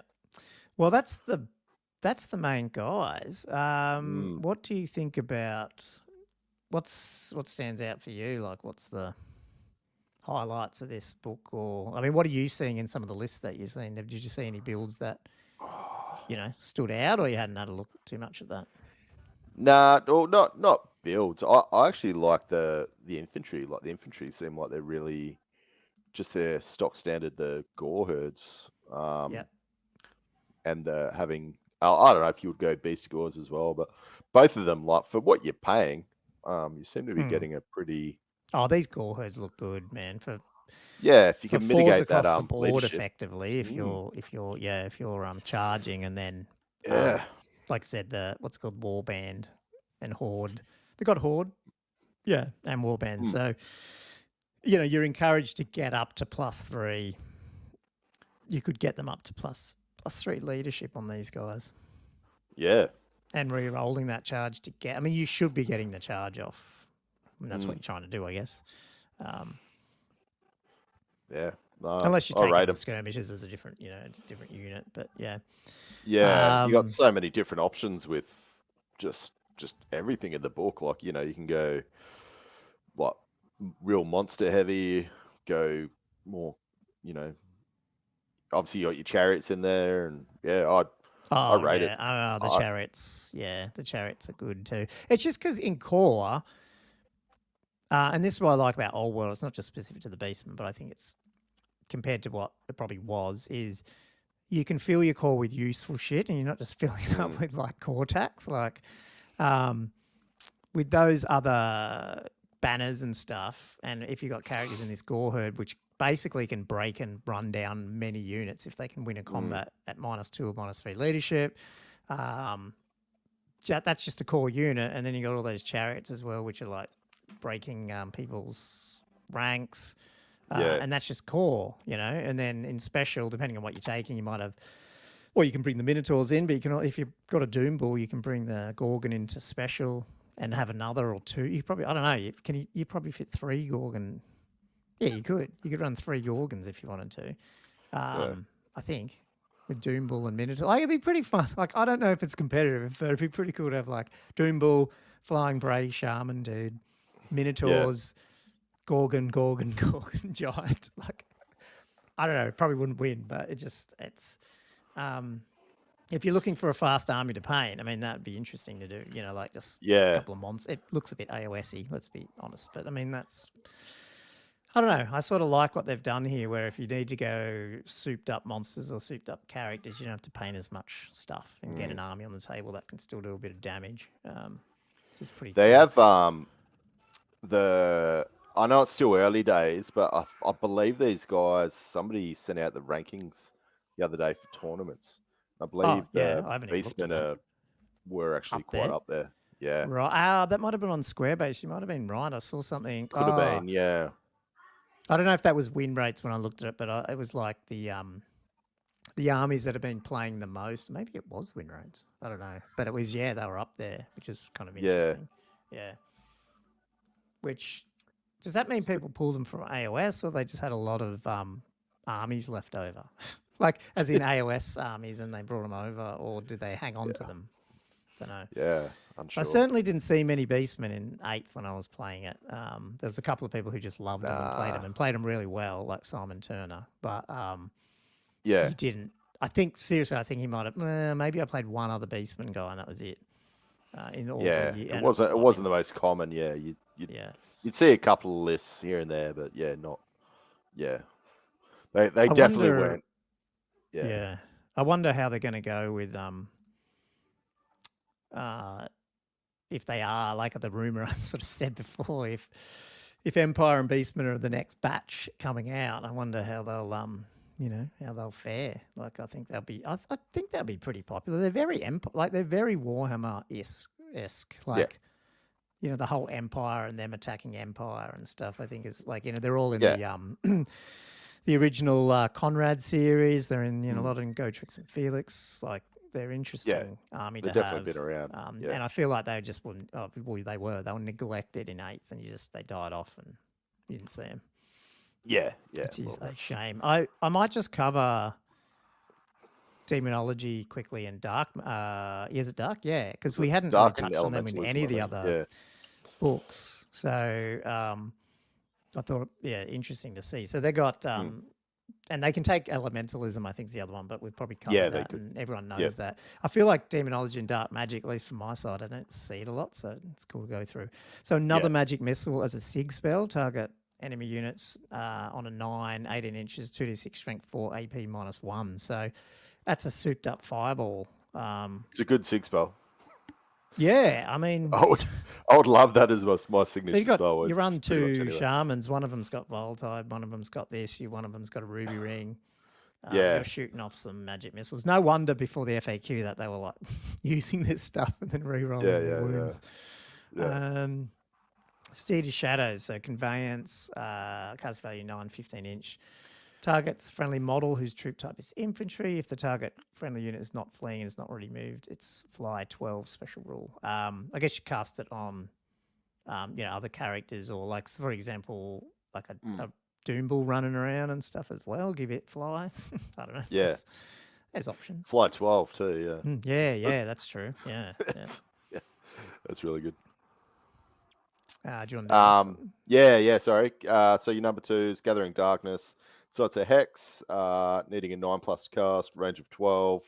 Until your next start of turn subphase, the target enemy unit suffers -2 modifier to its initiative characteristic down to a minimum of 1. A -2 modifier to its leadership characteristic. This is fantastic. And cannot use the General's Inspiring Presence special rule. This spell may target an enemy unit engaged in combat. So wow. Souped up soul. What's the one in Necromancy? But this is it's not just leadership, it's initiative as well. Yeah, this is the thing. I think that's why you're seeing obviously a lot of the shamans go on flying carpets and stuff, and then they've got the Voltide or whatever, magic missiles, ruby ring, but plus they can get in position because only 12 inches. But if you're flying around 360 line of sight, you can get where you need to be to throw spells like this on. And if you're getting your charge off with your great weapons, so if you can get initiative up to 4 odd for your +3 inches, you're taking 2 initiative off your elves, then Yeah, well, and if you're you'd not be fighting going- elves, if you're fighting dwarves, you're fighting something else, then you are going first with those bestic or whatever, you know. Yeah. Well, that's it. Like if you pretty much take anything on and you'd be going first, which is fantastic. Yeah. Really good. Demonic Familiar is a sailment, single enemy unit. It's 2d6 strength, 2 hits, no armor save permitted. So this would be this. So what's it called? What's the hag tree? Hag tree. Oh no, that was only edition. magic missiles, wasn't it? Correct. Magic missiles and vortexes. Okay, damn it. I was going to say this would work, but it won't. Yeah, but look, anytime if you're in combat with someone and you're doing, like I said, they're tanky anyway. They do a bit of damage, but then you throw average of 7 strength 2 hits. You're probably getting 1 or 2 through, no armor save. I mean, if you're going up against other wizards and stuff, you just wipe them out. Or knights, knights would be awesome against like Empire toughness 3 or Brett toughness 3 knights. Yeah.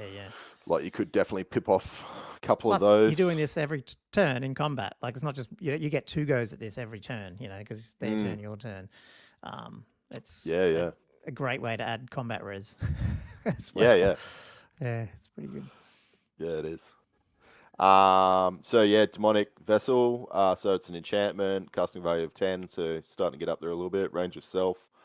So until the end of this turn, the caster and their mount and any unit they have joined gain a +1 modifier to their strength and attacks to a maximum of 10, and improve their AP characteristic of their weapons by 1. So this is where you do want to be putting your shaman in a unit, of course. Jeez, what? Yeah. What a demonology. Well, yeah. I mean, look, you've whacked this guy in unit of Gauls, additional hand weapons. So now they've got 3 attacks each. At strength 5 on the charge. If someone attacks you, you're in there. I don't care anyway. I'm going to hit you with all those other stuff as well. Yeah, that's scary. Yeah, it is. It's good. It's a 10 plus to cast, but yeah, still. Vortex of Chaos magic. It's a magic vortex, so I guess this can reroll wounds. If I was right, is it magic vortexes as well with Hagbane fetish? I believe so. Yeah. Casting value 8, range 15. So what is it? So placing the small blast. It's dangerous terrain. The template moves d6 in a random direction during every started turn. Any friend or foe getting hit by it suffers d6 plus 1 strength 3 hits with AP of dash. Yeah, it's okay. I like these ones where the template just has to touch or move over them, though. That's like a cool change, because I wish all templates almost work like that. Like, at least the vortex ones, because I feel like, I mean, maybe they do a lot of them, but yeah, some of them where they, you place them on top and you still have to risk being hit. This just needs to nick you and you get it. Yeah. But the AP dash, Agreed. Demonic Vigor, so your number 6 spell, enchantment, casting value 9+, range 15, so not terrible range. But yeah, this is another quite a good one. Until the end of the turn, the target friendly unit gains +1 modifier to their movement, toughness, and initiative. So yeah, if you don't have a lot of armor, which you don't usually, it's fantastic to get your toughness up there. Yeah, you can even throw it on the big monsters if you really want as well. If they're in combat. But yeah, obviously throw it on a unit of Gauls and now they're all tough 5. Yep. There's a few buffs here and leadership debuffs. It's a pretty be hard pressed not to take demonology at least on one of them. Yeah, 100%. It's nice. Dark magic, great. Another magic missile, although it's a blast template one. 24 inches though. Place the central hole directly over the center of the target enemy unit. Any enemy model risks being hit with a strength 3 AP -2 hit. Again, that's pretty cool though. If you've got a hag tree though, like strength 3 re-rolling wounds, AP -2. Agreed. Still can do some damage there. Yeah. In 24. Cool. Word of Pain. Yeah, so Word of Pain. So it's a hex, casting value of 10. So obviously another starting to get up there. Range of 18. Until your next start turn subphase, the target enemy unit suffers -1 to their strength and toughness to a minimum of 1. So this spell may target an enemy unit engaged in combat. So yeah, that's another pretty good one. Pretty good debuff, yeah. Stream of Corruption. Actually, sorry, just going back to, I just realised back on enchant. Yeah, no, you can't put both that and that on the same because they're both enchantments. I like some of the ones though where you can like combo like the hex on the unit you're fighting and then you put a buff on your one. Like that's pretty cool. Yeah. Stream of Corruption is assailment spell, so if you're in combat. It's a flame template, any model, friend or foe. Strength 3, AP -1. Yeah, whatever. Doesn't excite me. Doesn't excite you. Infernal Gateway, so Conveyance, so it's another movement. Casting 10 plus, range of 12.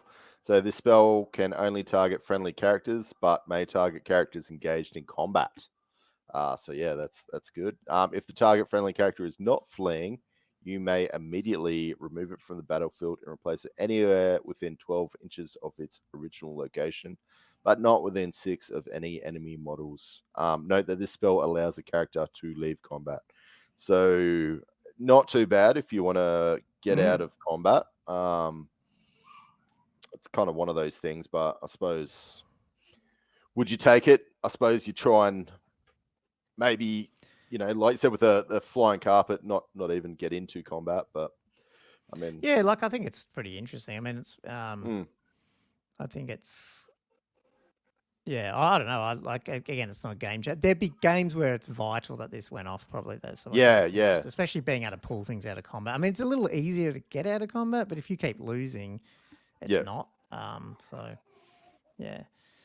Phantasmagoria, Magical Vortex, casting value 9, range 12, remains in play, 3-inch blast template within 12 inches. It doesn't move and is treated as dangerous terrain. Enemy units that end their movement within 12 inches of the template must merely make a panic test. Those that fail do a fallback in good order. Those that pass become subject to the impetuous special rule once they remain within 12 inches of the template. That's pretty cool. That'd be fun, especially if you've got those, again, this is maybe 2 flying around. Well, they probably can't be both flying. They're not Tomb Kings, but like 2 shamans going off, one with the other one, like -2 leadership, and then throw this one down and just having the whole army is disrupted, falling back, some charge next turn on impetuous. Unless they can get it. Well, they probably would be initially because they have to get out of the 12 inches. So it's pretty funny. That is, yeah. It'd disrupt your lines completely, wouldn't it? Yeah, especially if you have a lot of your shitty little units up there, then you throw that over. Like it's 12 inches. It's not that far, but once you put it there, it's within 12 inches. So now like if you did this turn 1, you're effectively causing half their units in front to charge your chaff straight away and then end up in the middle of the board, and you just smash them back with your counter charge. So that's actually pretty cool. So number 5, Battle Lust, enchantment, custom value 9, range of 12. Until the end of this turn, the target friendly unit gains frenzy and hatred all enemies. So that's good. That is good. Frenzy and hatred. Yeah. Given that there's a lot of ways to get there's some of these units with the double frenzy as well, like the +2 attack and and you can pick it obviously, so you don't have to give it frenzy when you don't want it. It's obviously timing is everything. Yeah, now, definitely. You can't cast this unless you're in the unit. You can't cast this into combat, can you? Because it's just an enhancement. Yeah, enchantment. Yep. So you'd have to time it. And it's only to the end of. You still could do it. So you could throw one of those debuffs, cast this on your unit, gore with your Beastman Shaman dude, and then charge, and then now you've got Frenzy, Hatred, they're debuffed. Yeah, so you could do that, but only that your turn, and then this goes off. Yeah. Yep. Soul Eater Assailment, single enemy model. The caster is engaged in combat with, suffers strength 3 hit, multiple wounds 3, no armor saves permitted. Ouch. It's 2 turns ago. Like that's. Yeah, there's a lot of reasons to have Beastmen Shamans in a unit and not care about fighting. Because if you had some of these spells, I don't know, you wouldn't want to be fighting that with a dwarf character, would you? Strength, even though it's only strength 3. If he's rolling a 5, you have to roll a 6 against dwarf characters. Tough 5, isn't he? Yeah, so, but still, twice a turn. I don't know. It's probably not the best example, but definitely for killing other wizards and stuff. Yeah, I mean, he just take. Yeah. No, it's definitely got a place. Anyway, I don't know. Is there anything else to cover, or is that our Beastmen? I mean, I don't know. The more I've read this now, I wish I'd bought that Beastmen army the other day. They're pretty cool. Yeah. I've never really been wanting to get one, but then I see their rules, but also, I don't know. I think that'd be a very fast army to get on the table in terms of painting and stuff. Yeah. Agreed. So it's sort of one of those. We'll get one for the studio at some point. The studio. Yeah. Everyone has a Beastmen army or AOS Beastmen army, hit us up. We'll do some wheeling and dealing. Yeah. Cool. Andrew, anything else, or do you reckon is that good enough review? I mean, I don't know what else to say, but yeah, there's going to be Gors, there's going to be Gorgons, there's going to be lots of Dragon Ogres, and they're going to be in your face. There's going to be ambushing builds potentially. Yeah, a lot of variety. Combat turn 2. So, yeah, that's it. A lot of variety of get into combat quick and kill you, just in different variations. No, they're cool. And I haven't seen a lot of them out there, so I have to start digging into the. Maybe there is, but they don't come up on my YouTube. I'll have to do some searching for Beastmen battle reports more and see some people playing them. So yeah, it will be cool. Rightio. Well, that's our faction-focused Beastmen review. Hopefully, you actually enjoyed us learning along, because we've never played them.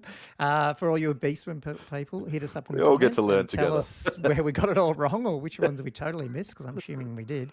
And there's way more combos than we even sort of suspected, because we haven't actually run into them yet. But so teach us and teach the other listeners. And if you haven't followed us yet, just follow us on YouTube. Hit that bell button, hit the like button, and if you go to oldworldfanatics.com, you can also subscribe to our RSS on our podcast, which we publish every Tuesday, Wednesday, depending where you are in the world. So thanks for listening to another Old World Fanatics channel and faction focus. Cheers, guys. Cheers. Thanks, guys.